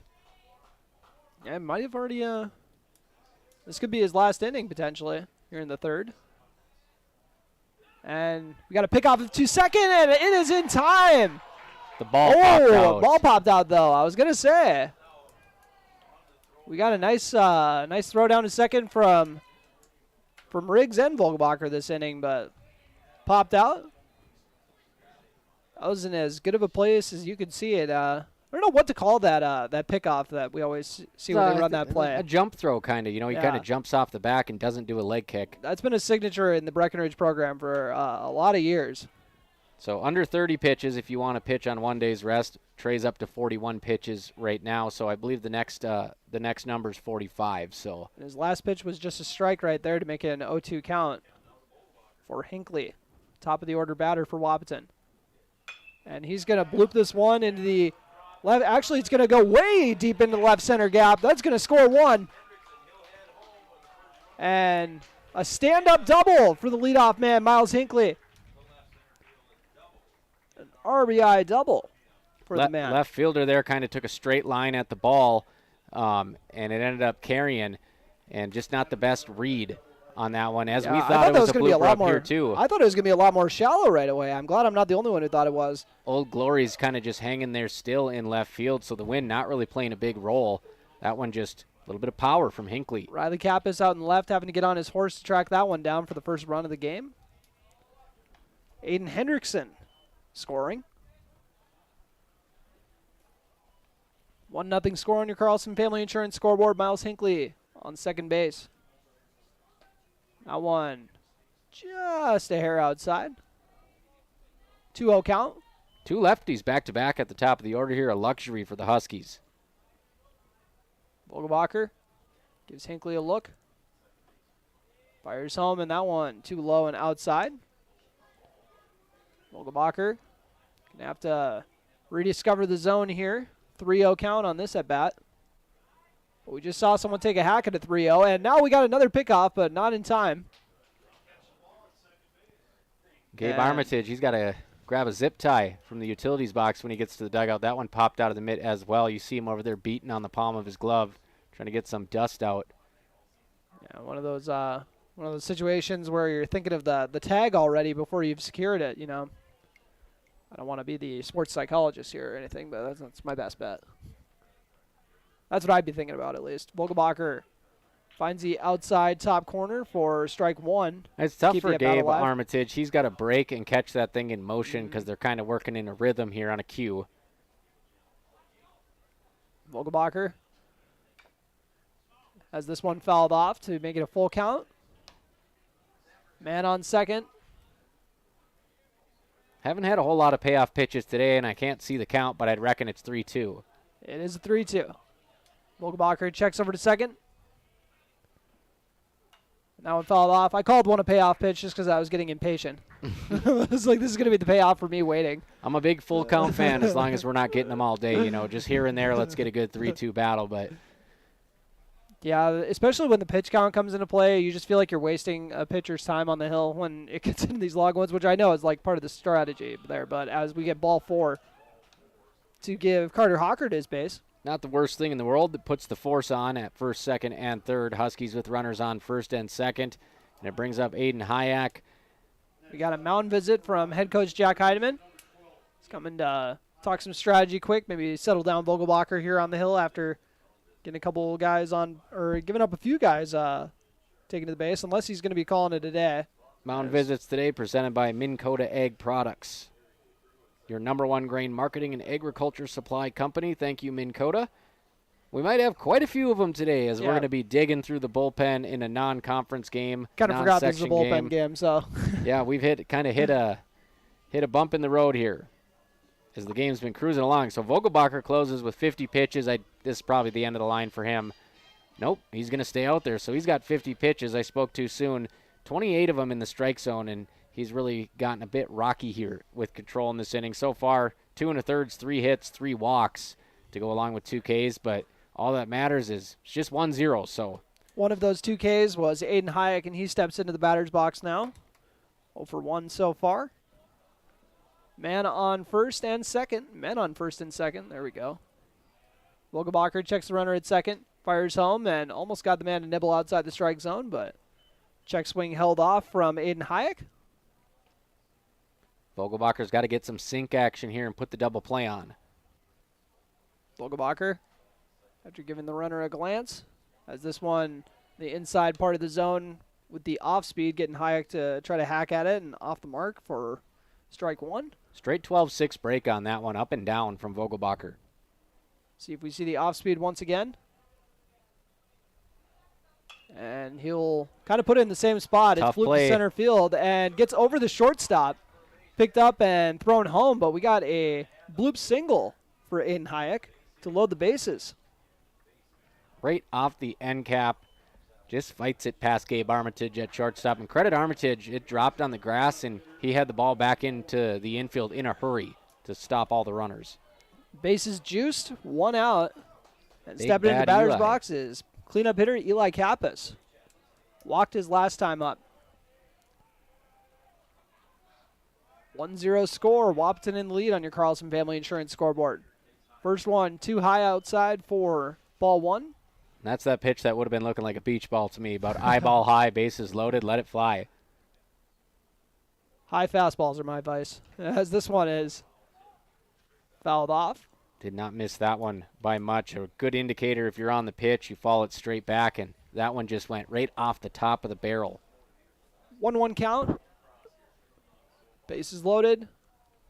Cowboys trying to get out of the inning. Only giving up 1 run.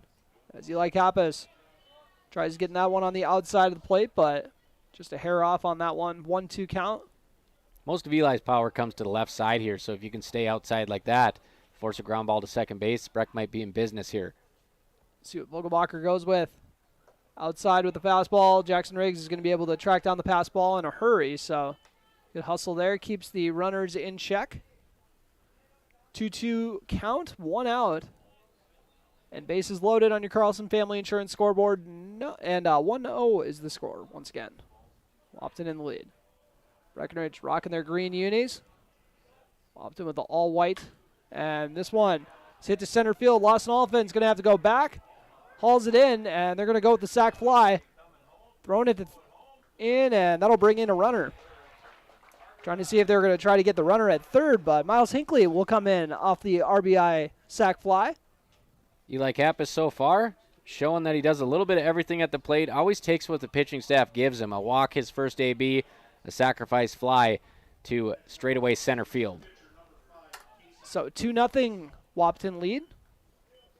And Kason Pincenalt stepping into the batter's box. Subbed in for Rylan Flack.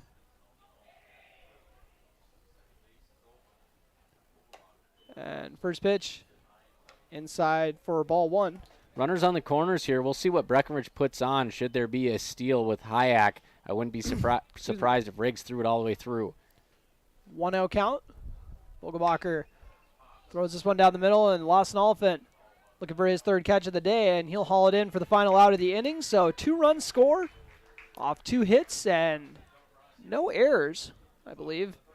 So we got a 2-0 score. Wahpeton in the lead. 4th inning coming your way. You are listening to Twin Town Baseball on AM 1450 KBMW.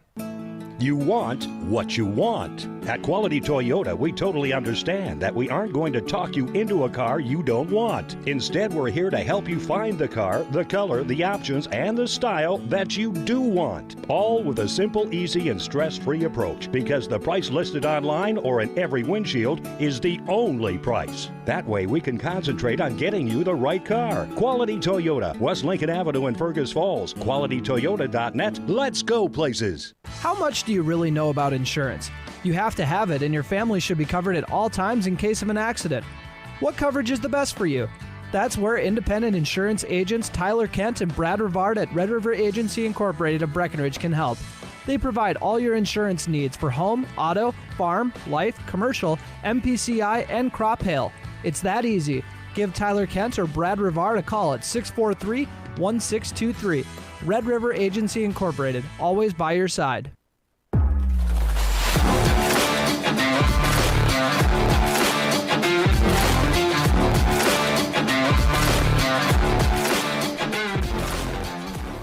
Welcome back to the Voice of the Valley. I'm Robert Wanick from the iconic John Randall Field, and we got a pitcher's duel on our hands. Trey Vogelbacher running into a little bit of a speed bump last inning, coughing up the first 2 runs of the game. We'll head to the top of the 4th. Wahpeton leads Breckenridge 2-0 on your Carlson Family Insurance scoreboard. I'll be joined by Turner Bluffus again in just a minute. He had to go run a quick errand, so I'll hold down the fort. We got Paul Armitage coming off his 7 RBI doubleheader against Barnesville. He will start things off. Armitage takes a beautiful fastball inside corner at the knees from Kason Pincenalt. Pincenalt, 2 strikeouts. His first inning out in relief of Rylan Flack. As the Huskies are shutting out the Cowboys so far, Armitage jumps out ahead of that one, fouls it off. Digs himself an 0-2 hole. Pincenalt, decently hard-throwing righty. We've seen him mix a couple different off-speed pitches in. We'll see what he goes to as far as strikeout stuff. 0-2. Looking for a looping curveball, but it stays eye-high on Paul Armitage. Armitage, a hard ground ball to Hayek at third. He was thrown out to start his day. Another 0-2 to Armitage. High cheddar gets a whiff. Third strikeout for Kason Pincenalt. So Armitage goes down swinging. Still looking for his first hit today. That brings up Trey Vogelbacher. He singled and stole second in the second. Vogelbacher, another righty in this lineup. Streaming this game on KBMW News Live YouTube as that 12-6 curveball breaks all the way across the northern hemisphere for strike 1.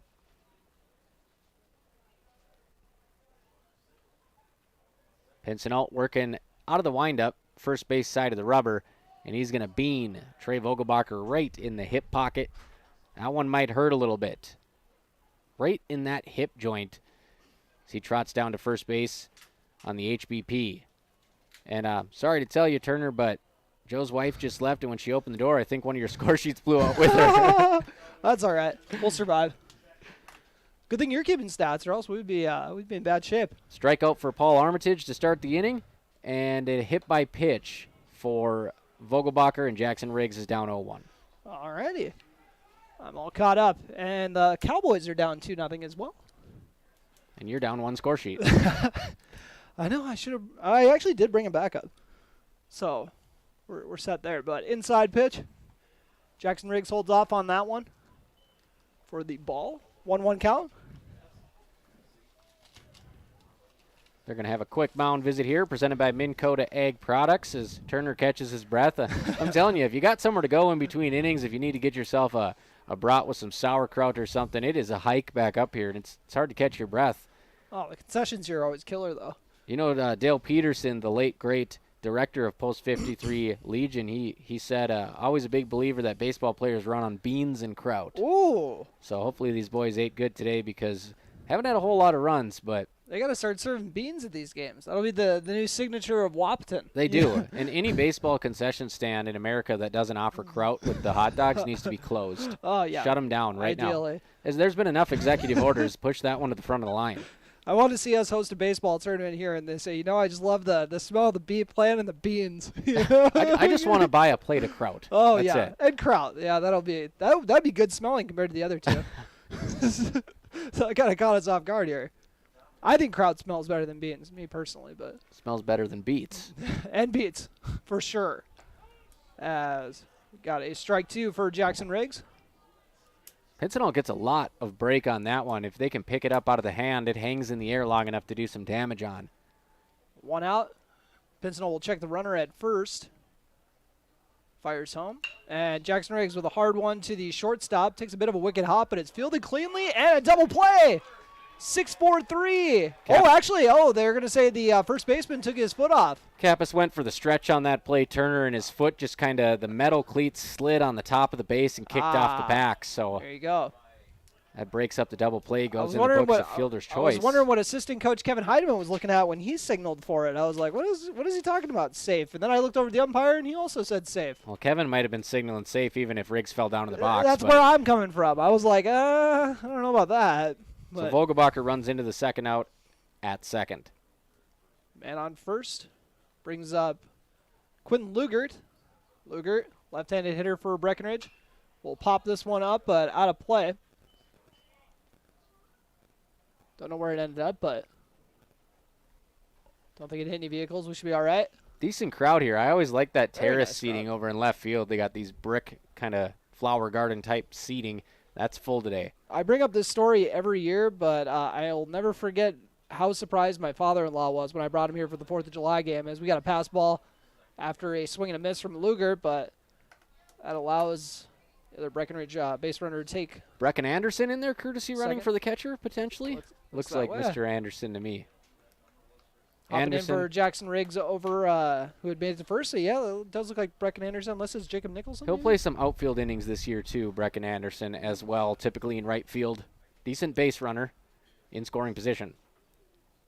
Pincinel fires pitch, swing and a miss from Lugert to wrap up the inning. So Breckenridge will leave one man stranded. They still trail 2-0 on your Carlson Family Insurance scoreboard. We'll come back with the bottom of the 4th. You are listening to Twin Town Baseball on AM 1450 KBMW.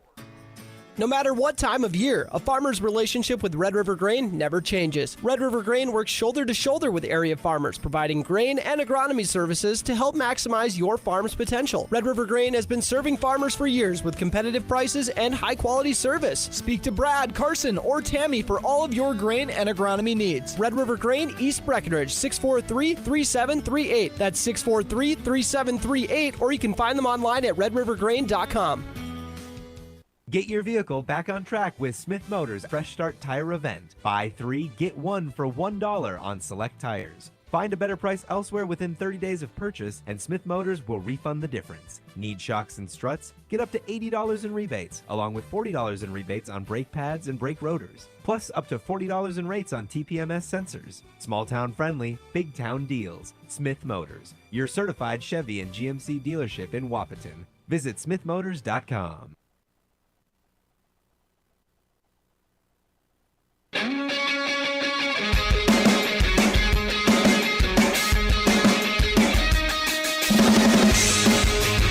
And welcome back. We have our first Breckenridge Cowboy pitching change. Logan Church on the mound for the next couple innings, most likely. You sure that's Logan Church? That looks like Barry Zito. Oh, possibly. MVP Baseball 2005, the most wicked curve you've ever seen. You're about to see it right now, folks. It is something to see. It ain't mini Randy Johnson, I'll tell you that. If it comes over the middle at the belt, it might go 500 feet. But if it's located on either corner, good luck hitting it because it breaks from Foxhome to Breckenridge. It is nasty. Logan Church, the most interesting man in the world behind Josiah Brewer, if not for only one reason, that he has a Boston accent, and we don't know why. So we need to ask him about that. I said plucky kid from Brooklyn. Oh, I said what it almost sounds like. But what's Josiah Brewer's thing? He's just the most interesting man alive. He's a good kid. He's a big dugout guy. He had to wait his turn on post 20, and he was always bringing the juice. Always had something to say, and when he got on the base, he always had some kind of celebration that you've never seen before. So my first Legion team I covered had his two uncles on it, Tim and Tyler. Ah, my guys. And Logan Church getting ready to start off the at bat and swing and a miss. Trey King. 6, 7, 8, 9 due up, folks. King, Jones, Steffens, Hendrickson. King, his first time up, he singled. And this curveball broke way outside. We got to come up with a name for his ball, like Kodai Singa has the ghost fork. Oh, that's sick. I don't know what this is, but it's not your traditional 12-6 curve. Let's see. Swing and a miss on this one. We could, the far off meteor, we could go something like that. You got time to prepare. Get in the bunker. The curveball's still coming. Exactly. But it sets up the fastball well, as we saw there on that swing and miss. And again. And right there. Throws that curveball to start the AB, and then it's just really hard to adjust to a four-seamer, even if it's not premium velocity. Trey King goes down swinging. Brings Riley Jones, shortstop for Wahpeton. You might have to text me the score sheet again, or the roster again for the Wahpeton. That was on my stat sheet. But hacked over down the first base line. I can tell you that was hauled in and stepped on first by Trey Vogelbacher. So 2 up, 2 down. Game's cruising along, and I'm going to knock on wood here so I don't give it the announcer's jinx. It's cruising along. I got a boy at home with a double ear infection, so let's get this show on the road and, maybe a walk-off at the end for listeners and viewers. But this pace is just fine with me as a baseball fan. I like a good, clean game. Let's keep it moving along. Oh, you just tipped off who you wanted to win, Robert. You're begging for a walk-off here at John Randall. We could get a couple lead changes yet. It's only the 4th. I just want an exciting finish. Yeah, I'll go with that. As we got that one misses the zone, 1-0. I want a local team to win today. Oh, my guy. As long as the Twin Towns are victorious today. One of them. 1-0 count. Swing and a miss from Braden Steffens. Lots of swing and miss stuff so far from Logan Church. 1-1 count. And Wahpeton should be familiar with him by now. He's played in a few of these, I would think.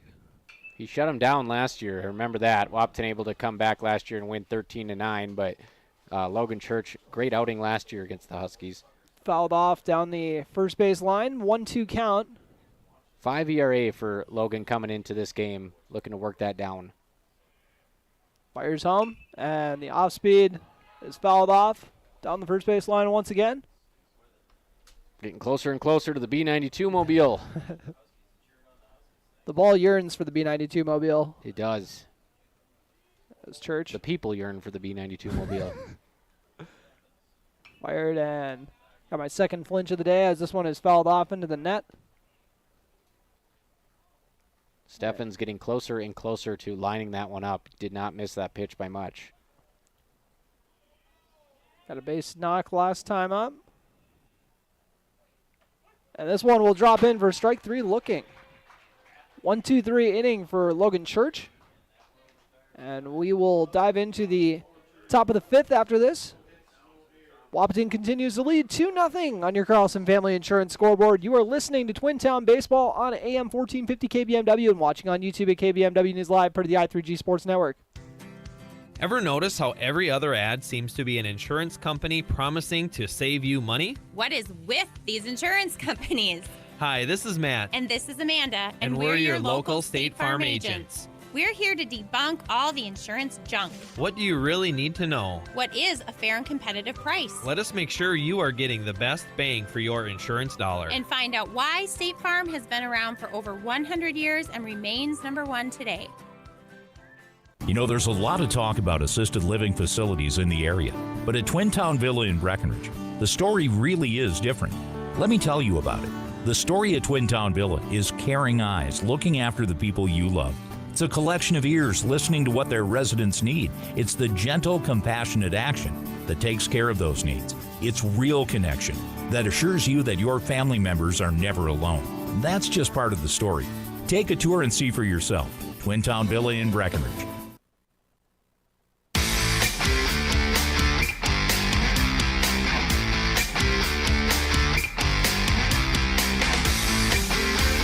And welcome back. We got a 2-0 score on your Carlson Family Insurance scoreboard. Wahpeton in the lead. Kason Pinsnault still on the hill for the Huskies.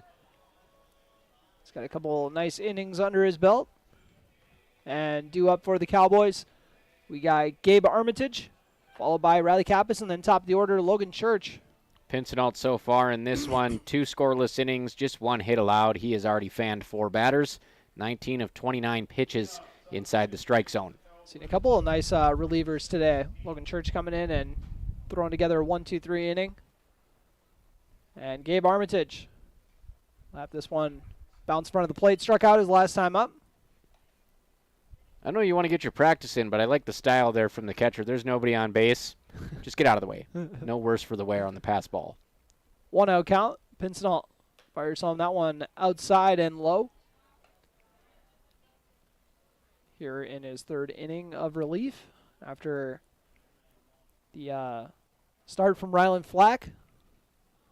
Flack had a shutout going, but they said we want to do this by committee. Interesting. And now a 3-0 count. Interesting for the Cowboys, Turner. Not a lot of speed on this team. There's no Eric Heidemann or Hunter Feigem type guy, so when you fall behind by a couple runs, it's, you know, it might seem like 4 or 5 because they got to go 90 feet at a time. Or Cam Neto would be another good one. Cam Neto, Cam was Mr. Automatic Double, I would always have to call him. He had some wicked scorpion slides. Oh, yeah. 3-1 count. Gabe Armitage actually thought it was ball 4 on that last one. You'll get it this time, though. Too high to give Armitage the base. Followed by Riley Kappas. Kappas pinch hit in that Barnesville game. Breckenridge trailed 9-1. He came in to pinch hit, and he emptied the bases. Now he's getting pinch hit 4, it looks like. Looks like it might be Gavin Hoffert, or it is Gavin Hoffert. Well, Gavin just wearing 9, right? Or is it Tucker Snyder? Hold on. I think my eyes aren't what they used to be. I don't know why I thought he was 17. Maybe they didn't have a number 9 this year. I think that's what Gavin Hoffert It is Gavin Hoffert. All right. So the utility infielder plays up the middle. He'll get his first chance here at the dish. Oh, Avery Smith wears number 9 now. It's all messed up. Hoffert had some good flashes so far in his varsity career. He's already been playing up. It's his 3rd season. Got a man on first to work with. Pinsnault fires home. And that one finds the outside or the inside corner. A little bit of pop on that one. You could hear it up here. 0-1 count. Gavin Hoffert, his first at-bat of the day. That one inside at the shins. Ball 1 with Gabe Armitage on first base. Number 9 spot in the order. Logan Church on deck.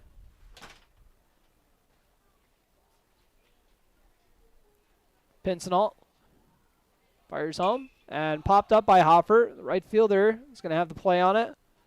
Comes on in and hauls it in.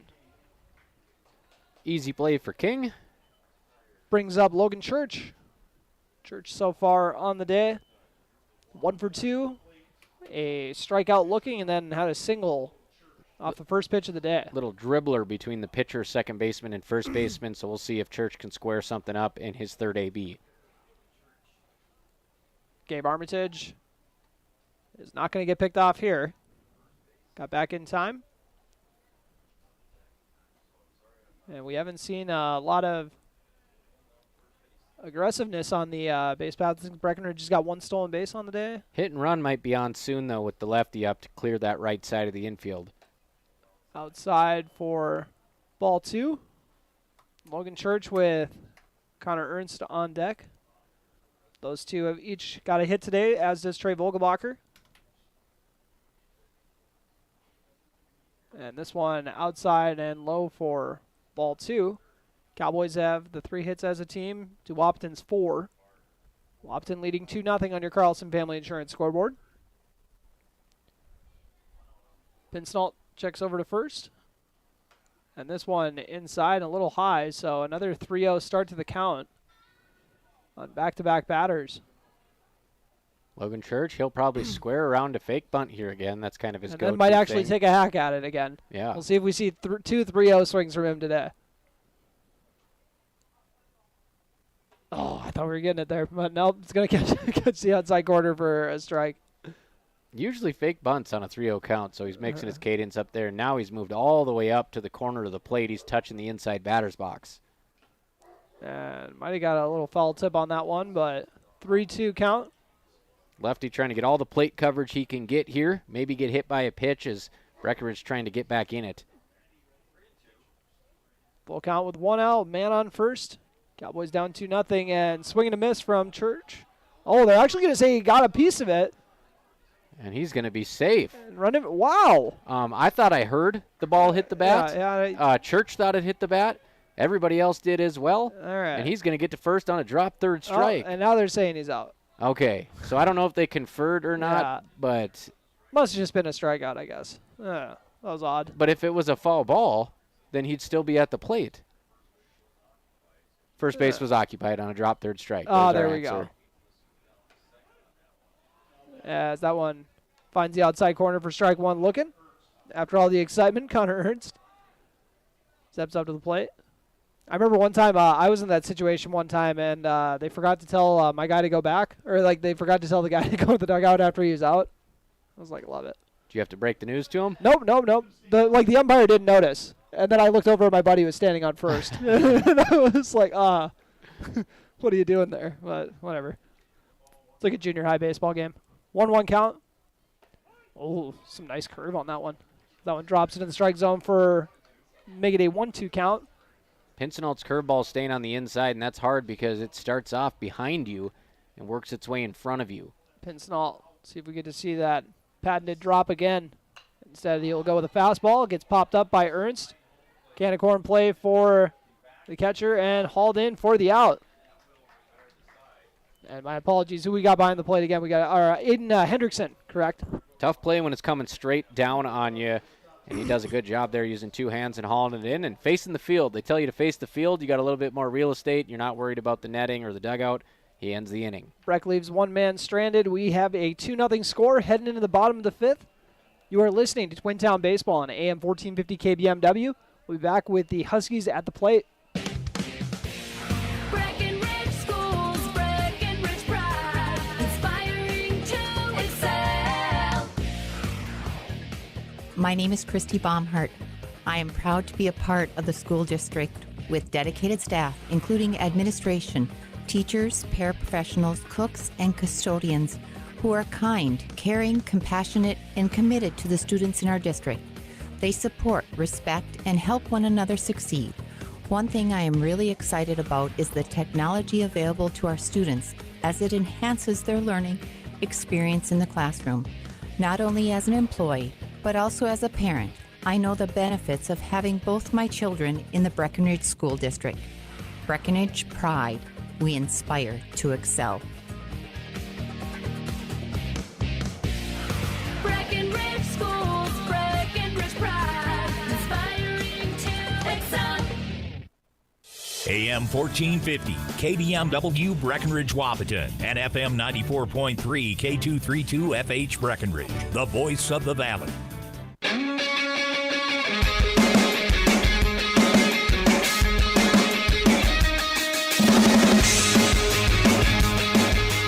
And welcome back to the bottom of the 5th inning. Wahpeton Huskies leading the Breckenridge Cowboys 2-0 here at John Randall Field. Logan Church, 9 strikes on 11 pitches his first inning out. And first pitch is a ball to start off this one. He had 2 Ks in 6 innings against Barnesville, 2 Ks in the first inning here today. And I believe we're at the bottom of the order with Aiden Hendrickson. Hendrickson rips this one hard to the shortstop, and Gabe Armitage is not able to squeeze that one. It's going to be an E6 to give number 6 the base. Just the first error of the day by Breckenridge so far after committing 10 errors in that game against Hawley, 4 versus Upsala Swanville. Much improved on defense today. I think he just booted that on purpose to help out his fellow 6. I'm just stuck on that now. Well, we got Gabe Armitage over there at He short. rides for the 6. We got to get Aiden Hendrickson also over at short. So 6 playing number 6, get them both playing 6. And we just opened the gates to HE double hockey sticks. So nice bunt attempt there from Hinckley. Catches the outside corner, or maybe he didn't pull it back fast enough. A 1 count. Hinckley, a shade of old school baseball here like the Super 80s. He's got the Minnesota Vikings colored stirrups on. Big fan. And Church. Got to get an eye on that runner with the left-handed pitching. This one is fouled off. 0-2 count, man on first. Lefty on lefty, it's got to be super, super tough here on Hinckley. We got a 0-2 count for Hinckley. Getting a generous lead over at first is Aiden Hendrickson. Hinckley with an RBI double and a ground out. That one too high in the zone for him on that one, though. Makes it a 1-2 count. Good job holding off on it. If memory serves me correct, Hinckley's double went oppo and ran the gap in left center. Yeah, that was the one the wind took off and sorted over Riley Kappas. Another one too high in the zone for ball 2. Count is even. Logan Church gives the runner on first a look. He gets back into it. Church, left-handed hurler, fires this one home, and it is fouled off once again. Keep the at-bat alive. And he's been keeping hitters off balance. Good mix of speeds. Like I said, that fastball probably around 60. It plays more like 70, 75 when you see it after a heavy dose of off speed. Church fires home, and that's some nice movement on that one to drop into the zone. 4 strike 3 looking. In on the hands of Hinckley, works its way back, belt high, straight down Broadway, punches him out. Brings up Carter Bob Hawkert. Bob's locked in. Another lefty hitter at the dish. And, nice pickoff from Church, but it is misthrown. Timed it perfectly, but Vogelbacher wasn't ready for it. And instead of getting the out at first, they got a man on third. Talk about a shift. 2 errors by the Huskies on pickoff plays to first, and now that's the second one on the Cowboys, or the first one on the Cowboys to first. Cost them 2 bags, though. Yeah, might as well be 2 errors. Yep. That one could come back to haunt them. So Logan Church tried catching the base runner sleeping, ended up catching his first baseman sleeping. Fires home. This one popped up. Out of play. Hendrickson 90 feet away. Huskies up 2-0 on your CFI scoreboard. Carlson Family Insurance Insurance representing auto owners. Church, the man on third. This one fouled off. 0-2 count. But he is on him. They got the matchup they want, lefty on lefty. He already sat down Hinckley. He's looking to make it back-to-back Ks here.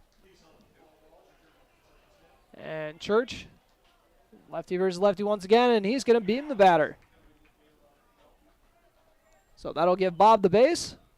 Runners in the corners. And Aiden Hayek steps into the batter's box. 2 men on. 1 for 2 with the strikeout so far today for Hayek. Head coach Andrew Lundsetter giving out some signs. The signs get more complicated every year, I'm telling you. I can never keep up. I said they got to teach them to me before the season starts, so I know what's coming, but they don't trust me. They said I'll give away the signs. I said I would never do that for free. But, Get a straight steal from Hockert on that, it looks like. Hockert takes it off of the pass ball. 1-0 count. 2 men in scoring position now for Aiden Hayek. The last people Breckenridge wants to see at the plate in this situation. And now we got a wild pitch that's going to score a run. Wahpeton extends the run to 3, or the lead to 3 runs. Off the nice base running from Aiden Hendrickson. And in that situation, I'm just not sure why you don't walk Hayek. Then you put the force on all the bases. The infield can still play back a little bit and go for the double play up the middle. Instead, put a lot of pressure on the pitcher. Yeah, and could set up a sacrifice fly here. Eli Kappas already had one of those today. He's in the on-deck circle, but Aiden Hayek now facing a 3-0 count. Logan Church has this one go too low in the zone for ball 4. Casey Formanak is doing some yoga poses back there. Holy cow, I'm not sure how he could see that pitch. I mean, he's looking straight at the numbers on Jackson Riggs' jersey. Probably the most unorthodox stance I've ever seen out of an umpire. And don't get me wrong, he's called a great game so far. I have not, seen anything that's been questionable as far as balls and strikes, but just an odd. Yeah, we're just looking at the methodology of it. Usually you don't see somebody wearing out the cartilage in their knees quite that bad behind the plate. And Logan Church looks like he's going to be done for the day on the mound, so Breckenridge making another pitching change.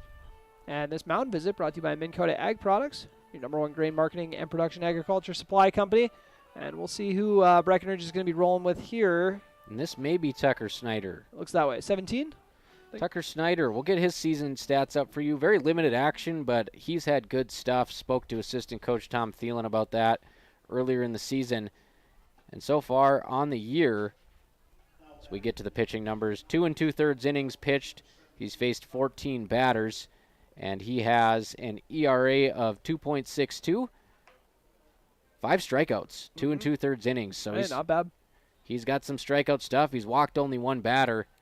Breckenridge desperately needs to get back in the strike zone. And the Cowboys, once again, knew this was going to be a bullpen game coming into this one with a matchup with DGF tomorrow and then a Pelican Rapids doubleheader on Thursday. So can't be burning all the pitching here, and they'll turn to Tucker Snyder now, and we'll see what he's got for it's really a full circle moment. Snyder, a sophomore. You remember watching his dad back in the day? Yeah. Fantastic pitcher. So, yeah, one of the best to come through. One of the 2 of the greatest pitchers ever to come through Breck lefties, Lucas Snyder and Ashton the Iceman Hagee. My guy. Ashton Hagee, between his senior season of school ball and summer ball, he had 196 strikeouts and 18 walks. And that's before they implemented the pitch count limits. Yep. And I remember him pitching in a tournament in Barnesville, and he went 7 innings, complete game in the first game. And then the second game, he pitched 3 innings, got the save, and stole home plate. So he pitched 10 innings in back-to-back games. Yeah, I remember him and Wes. They would just abuse those 2 arms. And he still had a lot of play left in that arm when he played on our Casey's Bar softball team as well. Him and Zach Hagee. By the time Zach was done playing center field, he was throwing submarine style out there. A lot of wear and tear in old man softball. They don't tell you that. Eli Kappas stepping in the batter's box, already got an RBI on the day. And he's got on with a walk as well, and he's going to rip this one for his second RBI of the day.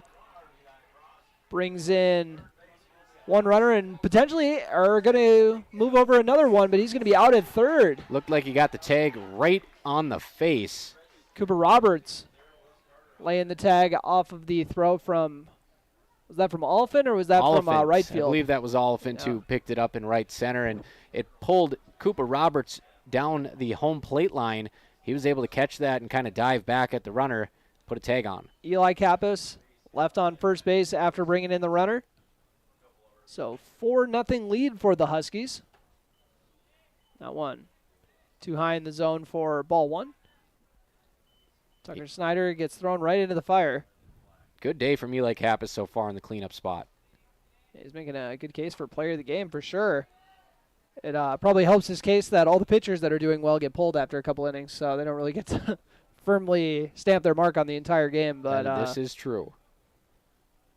Makes our choice a little easier. As this one hit over to the third baseman, and Cooper Roberts kind of mishandled it a little bit here, but caught it on the second go-around and tossed over to first. With that thing.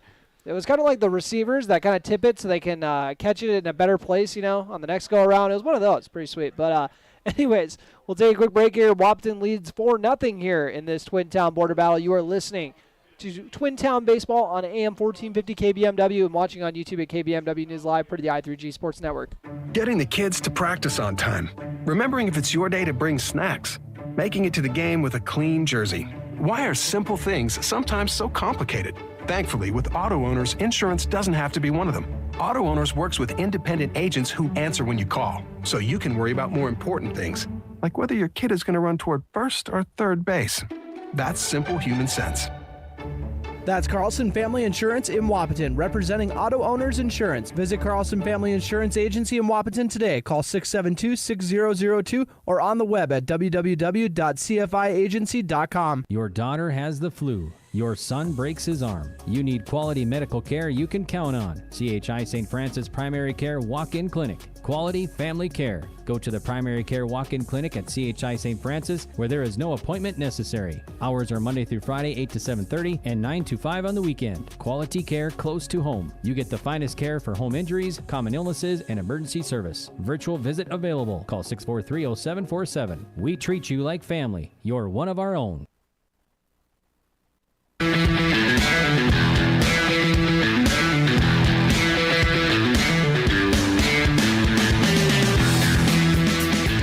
And welcome back. Sixth inning coming your way. Breckenridge Cowboys trailing 4-0 against the Wahpeton Huskies here at John Randall Field. A couple RBIs from Eli Kappas, one off a sac fly and one off an RBI single. Breckenridge looking for some offense. Only mustered 3 hits on the day so far. And Roberts will come to the plate here after some nice glove work to end the bottom half of the inning. The pitch is hit right to the first baseman. Tossed over to first for the out. So 1 up, 1 down. Brings up the cleanup hitter, Paul Armitage, after Cooper Roberts' ground out. Pincenalt with a good safe play there. He runs it 75% of the way to Kappas at first and just gives him a little skee ball throw.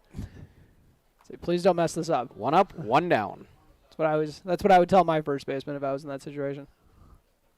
Don't make me just do this myself. Oh no, that's the bad luck for Paul Armitage. We love those. And that's going to be a foul ball. When you duck and you try not to get hit and it bounces off your bat and ends up being a foul ball, just the worst luck you could have. As Pincenalt dots the bat. We got an 0-1 count after the bonkers foul ball. And that one blowing in the dirt. Pincenalt all over the place here, although the first pitch was a strike. It hits Armitage's bat as it rests on his shoulders. I remember having a couple teammates do that, and they did it like back-to-back games, and one said, at least mine went fair. It's like, that's not a good thing. Oh, Paul Armitage rips this one hard to left field. That's going to drop for a single, potentially a double. Armitage on his horse. And he slides in to second. First extra base hit of the day. It was Armitage second base. Paul Bunyan Armitage drops the barrel again, waves over at Babe the Blue Ox. Give him the graphic. Give him the graphic. That's another one. They got to see it. Pull up the Armitage graphic here on KBMW News Live. There he is. Beautiful. Chopping down trees in the redwoods. Was that one low in the zone? It looked a little higher. That was a little bit higher in the zone, but he's really got that 9-iron dialed in. He loves that low fastball. Higher than the standard. As we got the number 5 hitter, Trey Bolgebacher, hopping in, 1 out. Breck down 4-0 on your Carlson Family Insurance scoreboard, and got another one starting off with a foul ball. Not as exotic as Paul Armitage's, but Armitage, when he gets that power swing, it's really nice and compact. He keeps the hands inside and just goes straight barrel to ball. Doesn't even really extend on it, just good hand speed. You see that there with the double to left field. Ripped that one down the third base line for a double. And this one ripped past the umpire. Vogelbacher going to ground it out. Actually, it's going to be an errant throw, so Vogelbacher is going to get to first. And that is how Breckenridge gets their first run of the day. Paul Armitage comes in on the air. A little bit of life for the Cowboys. They saddle up here, Turner. Top of the 6th. It ain't over yet. E6 on that one. Leaves Vogelbacher in scoring position. Third error of the day on the Huskies. As they entered this game averaging 4 a game. Breckenridge averaging 5 errors a game. Currently sitting in with 2. But Huskies with the lead, more importantly. 4-1 on your Carlson Family Insurance scoreboard here in the top of the 6th inning. Breckenridge just got on the board. Jackson Riggs swings it one up in the zone. They'll go into the Husky dugout. Oh, boy. Land right in front of a kid who's walking back from the concession stand, but no injury. Good chase from Hayek, the third baseman. Hendrickson, the catcher. They're both up there basically breathing on the netting as it carries out a play. Yeah, nobody's ready for foul balls. They're always on their phones. As we got a little bit of a check swing. They're going to say Riggs went on that one. 0-2 count. 1 out here in the top of the 6th. Breckenridge trailing 4-1 on your Carlson Family Insurance scoreboard. Wahpeton trying to wrap up this inning, and Riggs is going to get beamed. Riggs takes his base, and Jacob Nicholson going to get some action as a pinch hitter. Potential bunt single situation here as Nicholson, he's a very good drag bunter. He kind of gets out of the box like Ichiro. He can pull it with him down the first base side. He can drop it down the third base side. But, you know, the bunt takes out the infield fly out of effect here. With runners on first and second, less than 2 down, pop fly in the infield, automatic out. If you lay a bunt down, you put the impetus on the defense to make the play. I remember him stepping up in a few pinch hit situations last year, so we'll see if that's going to kind of hold true once again here. So Wahpeton going to do a quick mound visit here. Take a quick break for the mound visit, brought to you by Minn Kota Ag Products, your #1 grain marketing and production agriculture supply company. You're listening to the Spring Border Battle on AM 1450 KBMW. Wahpeton leads 4-1. What can you do in 30 seconds? Warm up your coffee, tie your shoes, Google, should I get screened for lung cancer? Then actually get screened for lung cancer. If you're a current or former smoker, talk with an Essentia Health provider about your eligibility for a low-dose CT screening, because early-stage lung cancer often has no signs or symptoms. Screening can mean an increased chance of successful treatment. Learn more at essentiahealth.org.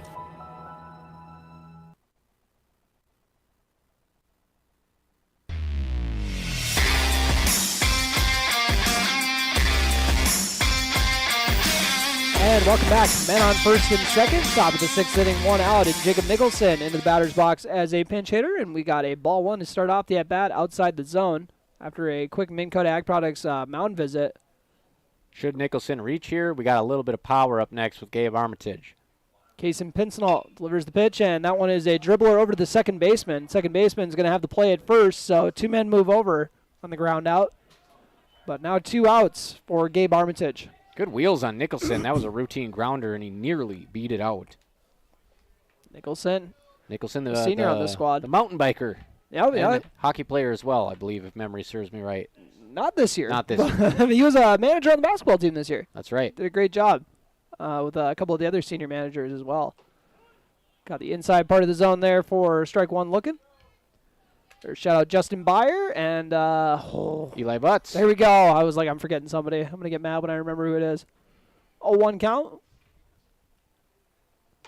That one too high in the zone. Held off by Armitage. Gabe Armitage. He is the tying run at the plate with men on second and third. 2 outs, 1-1 count. Top of the 6th inning. Pincinel delivers the pitch, and that one just a hair too high. 2-1 count. One of those that probably crossed above the belt, maybe caught at the belt. 2 outs. Let's get a 2-1 count. Pincinel delivers, and it is hit over to Hayek at third base, who fires it over to first for the out.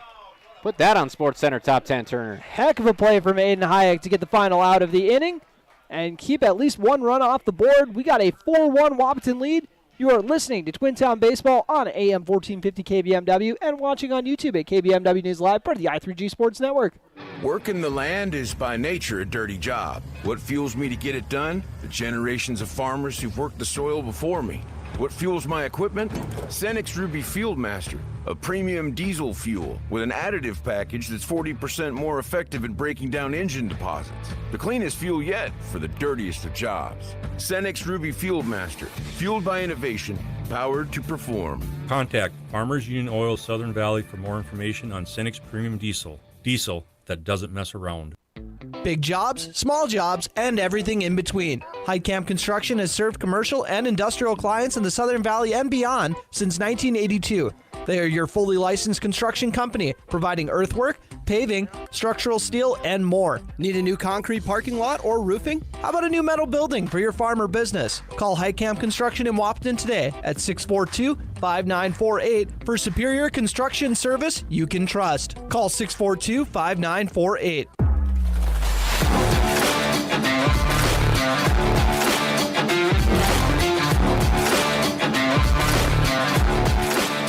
And welcome back to the spring edition of the Border Battle. Breckenridge and Wahpeton squaring off here at John Randall Field, and Wahpeton with a 4-1 lead. Breckenridge just got on the board and had the tying run at the plate last inning with men on second and third, but a heck of a play from Aiden Hayek got Wahpeton out of the inning, only giving up the 1 run. So, yeah, that was a great play. Moving to his left, he had to slide down, hip slide, get that, and basically had to do a 360 because he checked the runner, opted not to go for the tag. Strong throw over to Kappas. And stepping into the plate, we got Trey King. Tucker Snyder still on the hill for the Cowboys. Starts off with the first pitch strike right down the pipe.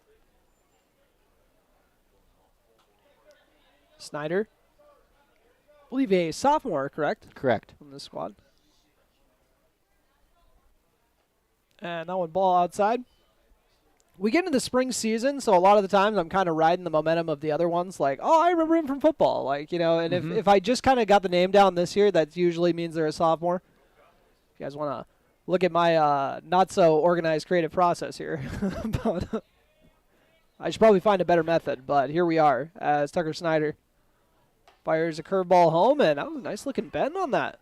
Boy, he froze the batter with that one. Got him leaning backwards. 1-2 count off the curveball, and Snyder likely going to drop in another one here. Goodness. And what a pitch from Tucker Snyder. Both times looked like the batter had some Uptown Funk playing in his headphones because he was dancing around in there. Thought that was going to hit him. It did not. It came all the way back over the center of the plate, and those are some good-looking breakers from Tucker Snyder. Tucker Snyder showing some great promise here on the mound. So what the coaches get to see in practice, so they know what they're doing when they pull guys into the game for sure, as this one drills the outside corner for strike one with a fastball. So he likes to kind of set the tone with his fastball and then kind of lean back into his off-speed, it looks like, here in this inning at least. There's that off-speed, and that one just missed outside. Here with a left-handed batter now. And we get the name here again? Riley Jones. There we go. Riley Jones. Good speed. Still kind of filling out, coming into his own. You know, he's a junior, so he's putting on a little bit of strength. Plays both of the positions in the middle infield. Yeah, no slight to Riley Jones. My stat sheet just blew away, so I don't have his name number in front of me, so I'm going off memory with most of these guys. Is that one inside at the legs?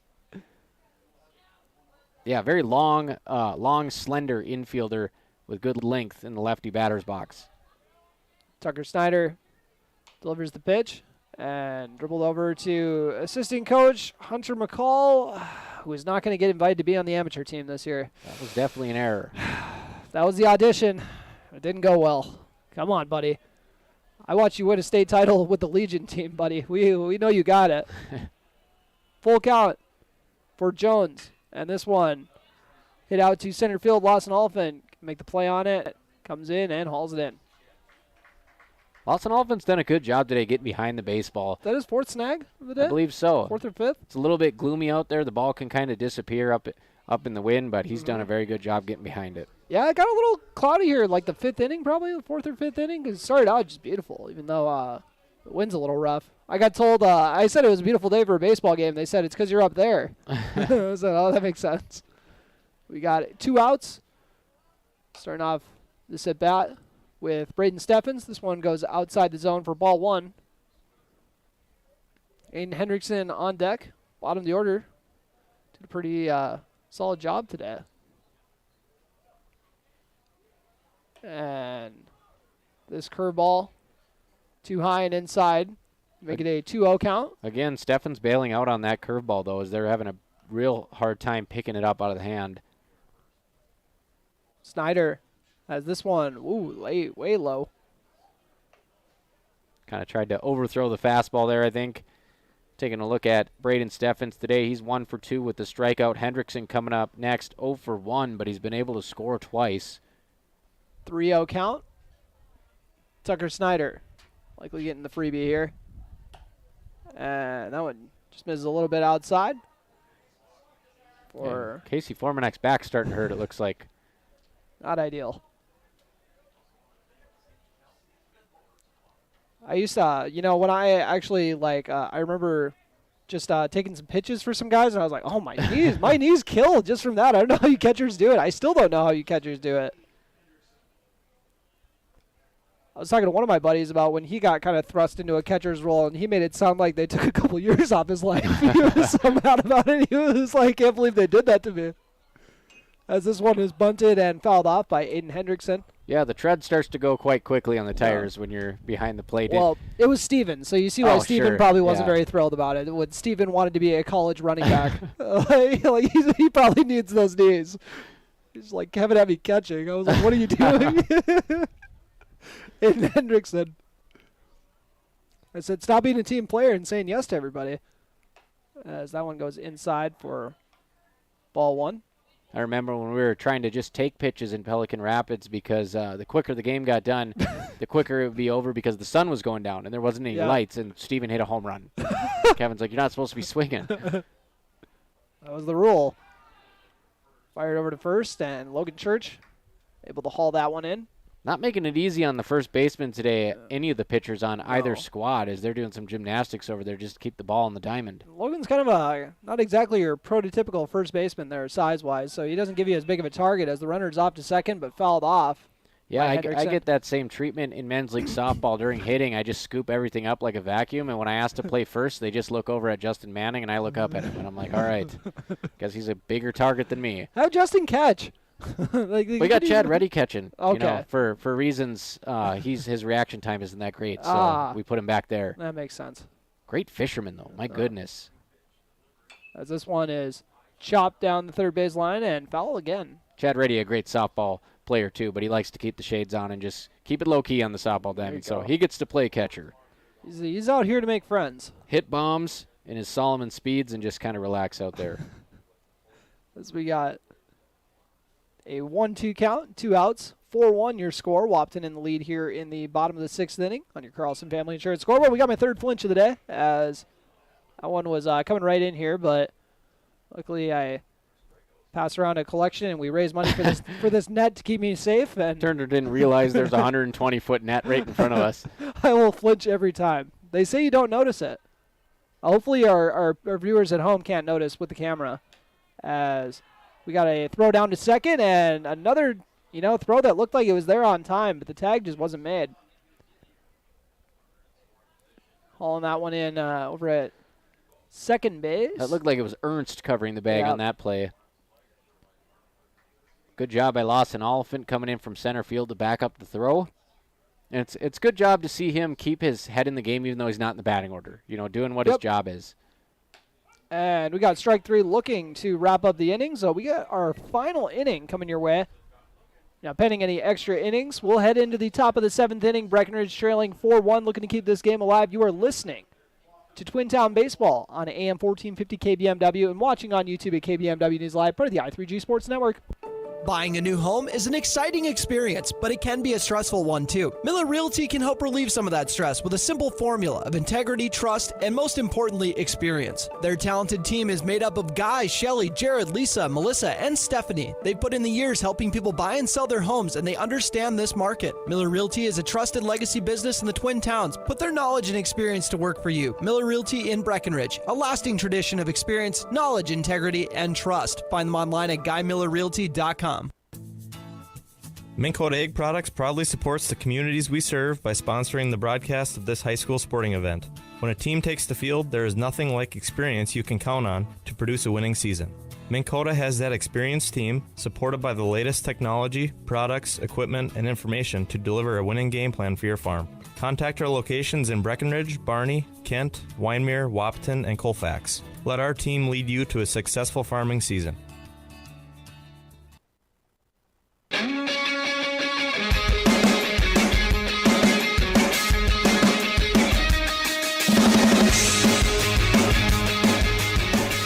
Welcome back to John Randall Field, where we're getting ready for potentially our final inning of play here.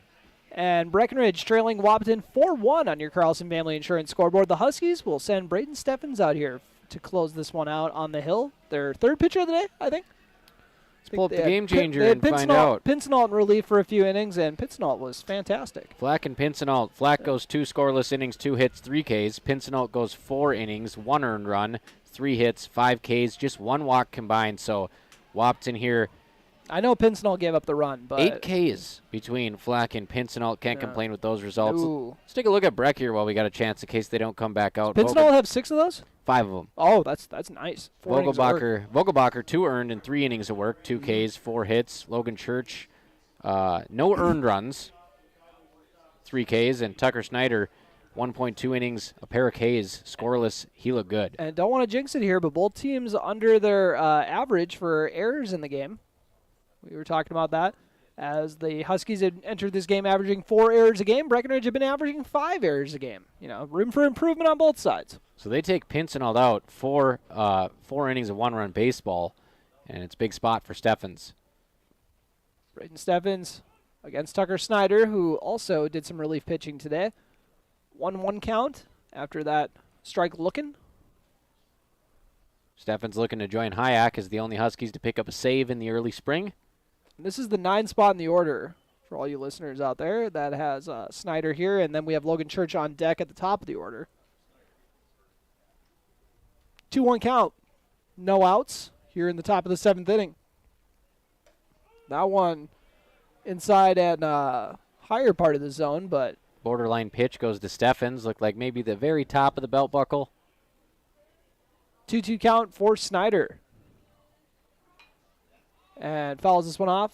Well, Tucker Snyder's pretty tall. You know, tall guy, bigger strike zone, it seems like sometimes. So That was a good job by Snyder, just letting that fastball ride and trying to take it to right field just a bit late. 2-2 count.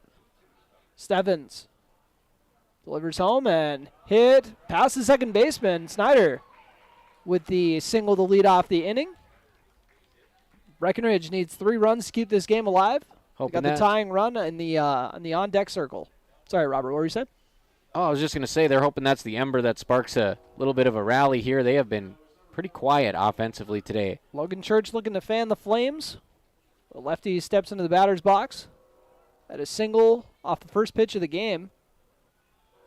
And still not the one that stood out the most for us for pitches that he took a swing at today. We're still kind of still chuckling about that 3-0 hack. You know, nothing bad came out of that, so we can't really give him any grief about it, but that was just funny to see. He's added a Gary Sheffield bat wag to his stance here in the 7th inning, maybe looking to hit it a long way. 1-0 count. And that one catches the outside corner for strike 1. And he slid his hand up on the bat there, so I don't know if he was told to take there or if he was thinking about bunting, but it was odd. He slid his hand up on the barrel. This one will be too low and outside for ball 2. 2-1 count. Man on first. Cowboys trailing the Huskies 4-1 on your Carlson Family Insurance scoreboard. And Braden Steffens looking to close it out in his first inning of relief. That one outside for ball 3. 3-1 count. Tucker Snyder on first base. Connor Ernst in the on-deck circle with Logan Church looking to get on. Facing the 3-1 count. He'll let that one catch the outside corner to make it a full count.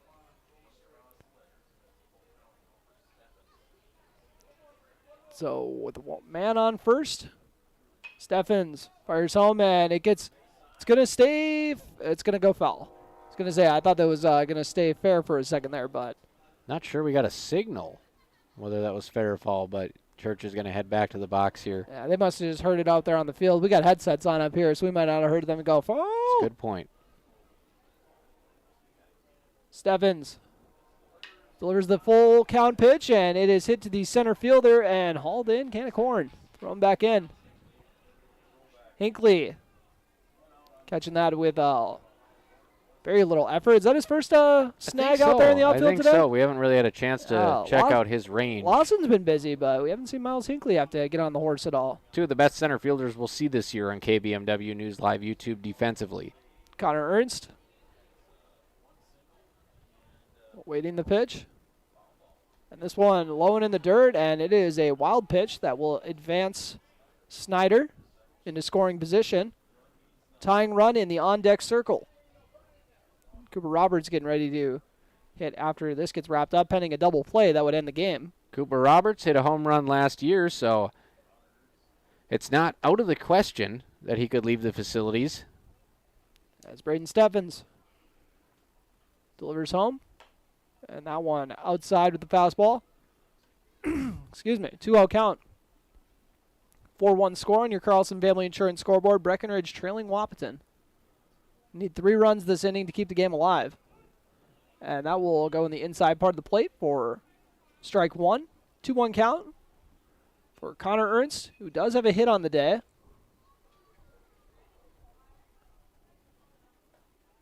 And this one low in the zone. Did he not have a hit on the day? Am I right on that?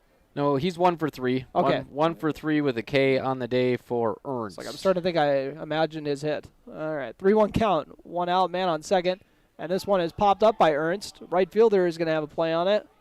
And it's going to be too shallow for the base runner to take off for third. So they'll leave the runner on second. And Breckenridge is down to their final out. Cooper Roberts hitless in this one. Uncharacteristic day for him. He's 0 for 3. A good spot for him to get right. The number 3 hitter in the Cowboys lineup. Cleanup man on deck. Roberts, right-handed third baseman. Waiting the Steffens delivery. Steffens, the first pitch strike.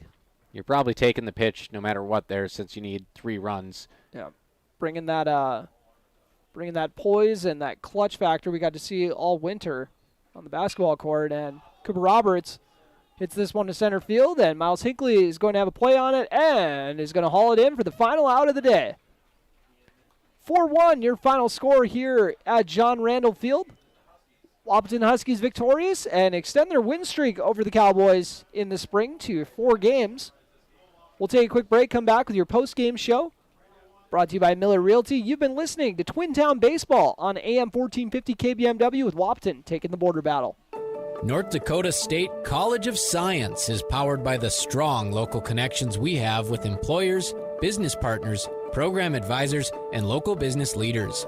We're proud to call Wahpeton home. Find out more about how you or your business can support NDSCS by visiting ndscs.edu. That's ndscs.edu. Getting you back to what you love. We are Optimum Rehab. For over a decade, Dr. Tony Egeman has provided physical therapy services for the people of Wahpeton, Breckenridge, and surrounding communities. We're a small practice that sees our patients as individuals. Through hands-on techniques, our patients have their treatment plans tailored to their exact needs. Sprains, sore muscles, back pain, achy joints, rehab following surgery, you name it. Optimum Rehab is your answer. When you need exceptional physical therapy, you need Optimum Rehab. What if you could store heat during off-peak hours when electric prices are lowest and use it when you need it? With a heat storage system, you can. Underfloor systems and other options heat your whole home or individual rooms so you can stay comfortable and save. Plus, they're at least 100% efficient, so no energy or dollars are wasted. With Otter Tail Power Company rebates, now's the time to see how you can store, heat, and save. Go to otpco.com/heat storage to get started.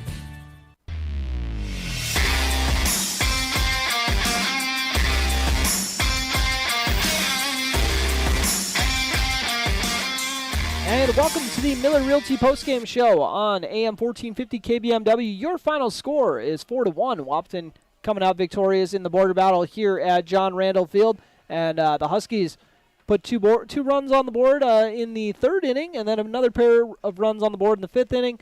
Breckenridge scored their lone run in the top of the 6th, and you know what? It was actually a pretty clean baseball game as well. Both these teams had been plagued by errors, and Wahpeton with 3 errors in the game, Breckenridge with 2, so they both cleaned it up. Breckenridge with 6 hits actually out-hit the Huskies, but Huskies were able to capitalize on those runners a little better. They end up with 4 hits on the day, equaled their run total, and most importantly, they got more runs, obviously. So, let's run through some of the stats if you got them for us, Robert. Yeah, let's start off with the pitching numbers here. Bona fide bullpen game for both teams, and we saw good stuff out of everybody who went out there. Trey Vogelbacher for the Cowboys, he finally got some defensive support behind him today, and he probably would have eclipsed 4 innings for the first time this season if he wasn't on a restriction for this week. 3 innings pitched, 4 hits, only 2 earned runs, 3 walks, 2 Ks. Logan Church came in and he showed off that beautiful breaking ball, picked up 2 Ks in the first inning. He got through 1 1/3, 3 Ks, 1 walk, 2 runs. Both of those were unearned. Tucker Snyder gave those up when he came in, but man, for a sophomore, Tucker Snyder had just as good off-speed stuff as Logan Church, the senior, did. 1 2/3 out of Snyder. He'll get tagged with the loss. 2 strikeouts, 1 walk. Snyder did not allow a hit. His ERA coming into this one was 2.7. He had struck out 5 batters in less than 3 innings. Make it 7 batters now on the season for Tucker Snyder, and I think it's safe to say we're going to see him out on the mound quite a bit more. Respect the lineage. Respect the lineage for sure. His dad's a lefty, though, I believe. Yeah, that's true. So he's got a little bit. He's got a little more on his side for that. But you know what? He could still get surpassed. There's plenty of time. There is plenty of time. Watch out. Ryland Flack got the start on the mound for the Huskies. He had 7 Ks, got the win against Valley City. Today he goes 2 innings, 2 hits, no walks, 3 strikeouts. And that was the story today, folks. 3 pitchers for the Huskies, just 1 free pass, 1 walk. Kason Pincinel comes in, 4 innings, 3 hits, a walk, 5 Ks, 1 run. Steffens comes in. They got him for the win here. That's not correct. They were already ahead when Steffens came in. So Steffens gets the save. He pitches the 7th, gives up a hit. No walks, no Ks, 2 flyouts to Miles Hinckley. Let's get into the batting numbers now. Just 2 extra base hits today. A cold spring day. It was supposed to be warm out here, Turner. Allegedly. Allegedly, but it was windy when we got here. Hinckley goes 1 for 3 with a double for the Huskies at the top of the order, an RBI and a run. Hawkert scores once. Hayek goes 1 for 2. Eli Kappas, they got him in here as 0 for 2. Pretty sure he had an RBI single to center. So Kappas singled to center, drove in a run. He had 2 RBIs on the day, if my memory serves me right. Yep, had the RBI sac fly and then an RBI single. And a walk. So Kappas, an excellent day at the dish in the cleanup spot. Maybe it got messed up when he had his hit because all of the chaos that led to the guy getting thrown out at third. So, I've been the guy who's run the game changer before, so I get it. So Kappas gets on the board with a pair of RBIs today. Ryland Flack 0 for 1, Pincinel 0 for 2. Trey King 1 for 3, Riley Jones 0 for 3, Braden Steffens 1 for 2, and Aiden Hendrickson doing what the 9-man's supposed to do, an extension, the leadoff spot. He goes 0 for 2, still manages 2 runs, so just finding ways to generate offense. And before we get into your player of the game and your play of the game, let's go through the Breckenridge numbers. Logan Church 1 for 4, Connor Ernst 1 for 4, Cooper Roberts 0 for 4, Paul Armitage 1 for 3 with his 5th extra base hit of the day. And why not, while we have it, let's throw the... One more time. Paul Bunyan Armitage with a double to the left field fence. And, man, that guy's been sharpening the axe this season. So Armitage... we can't get enough of it. So Paul Armitage, good kid. And a very strong kid, too. We saw him star at tailback, and he's brought that muscle to the diamond this year. Trey Vogelbacher, 2 for 2. At the plate, 457 average coming into the game, right around 500 now. Jackson Riggs 0 for 2, Quentin Lugert 0 for 3, Gabe Armitage 0 for 2. Everybody else 0 for 1 except for Tucker Snyder, who comes in and goes 1 for 1. So the sophomore is definitely bargaining for some more playing time. So that's your State Farm stat report presented by Matt and Amanda Frederick at State Farm. And let's go over player of the game here, Turner.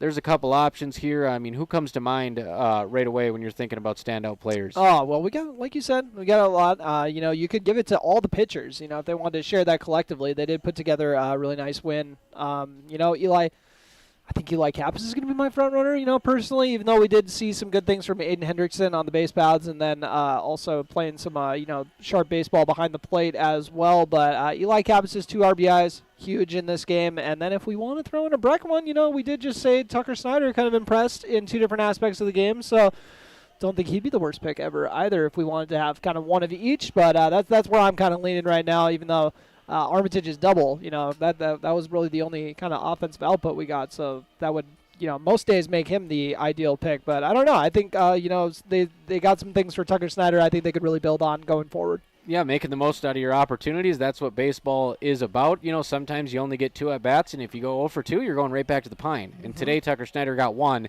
and he went 1 for 1. So it's about making the most when you get out there and, border battle, early season. It's cold out against a Twin Town rival, and I mean he looked like he'd been there before. So I think that's let's just split it right down the middle. Let's go with Eli Kappas, a big day at the dish in the cleanup spot from the Huskies, and then Tucker Snyder coming off the bench and showing what the future of Cowboy baseball looks like. Your Essentia Health players of the game, Essentia Health here with you, and I know I got an idea for play of the game, but I'm going to let you go first, put you on the spot here. Okay, play of the game. You know, I really enjoyed that accidental rundown. That was hysterical. I'm kind of a big fan of the old school, the old silent films, so that was kind of something that kind of checked. 8mm. Yeah, that kind of checked the box right there. Charlie Chaplin on the base pads, but you know, that was kind of my front runner. But you know, in all seriousness, I guess I'd probably go with that RBI single from Kappas that made it a 3-0 cushion, because that 3-0 cushion just felt different than a 2-0, and then it also kind of set up the next run to come in as well, if I remember correctly. But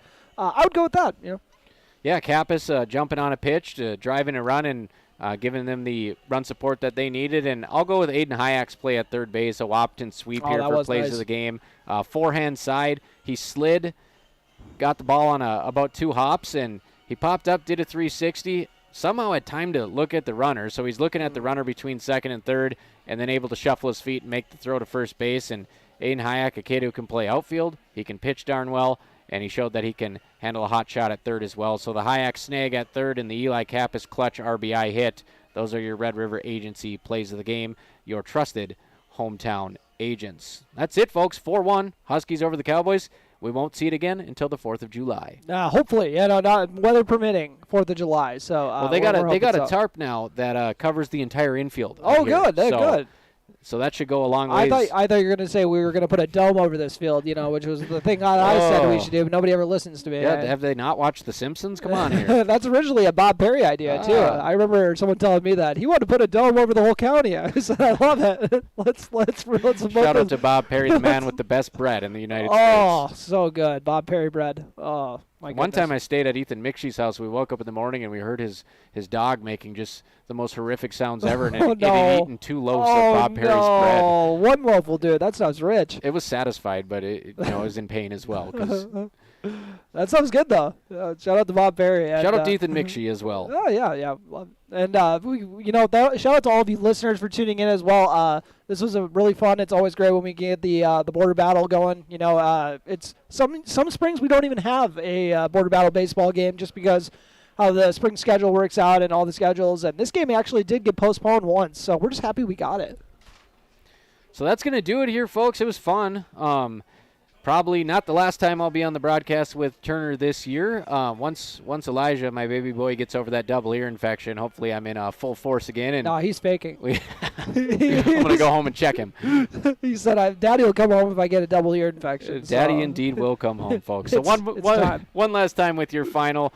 We're going to call it a night here, and what a night it was. 4-1, the Huskies hang on, and just a very clean, smooth, well-played baseball game. He's Turner Blofis. I'm Robert Wanick, signing off from the iconic John Randall Field. AM 1450, KBMW Breckenridge Wahpeton, and FM 94.3 K232 FH Breckenridge, the voice of the Valley.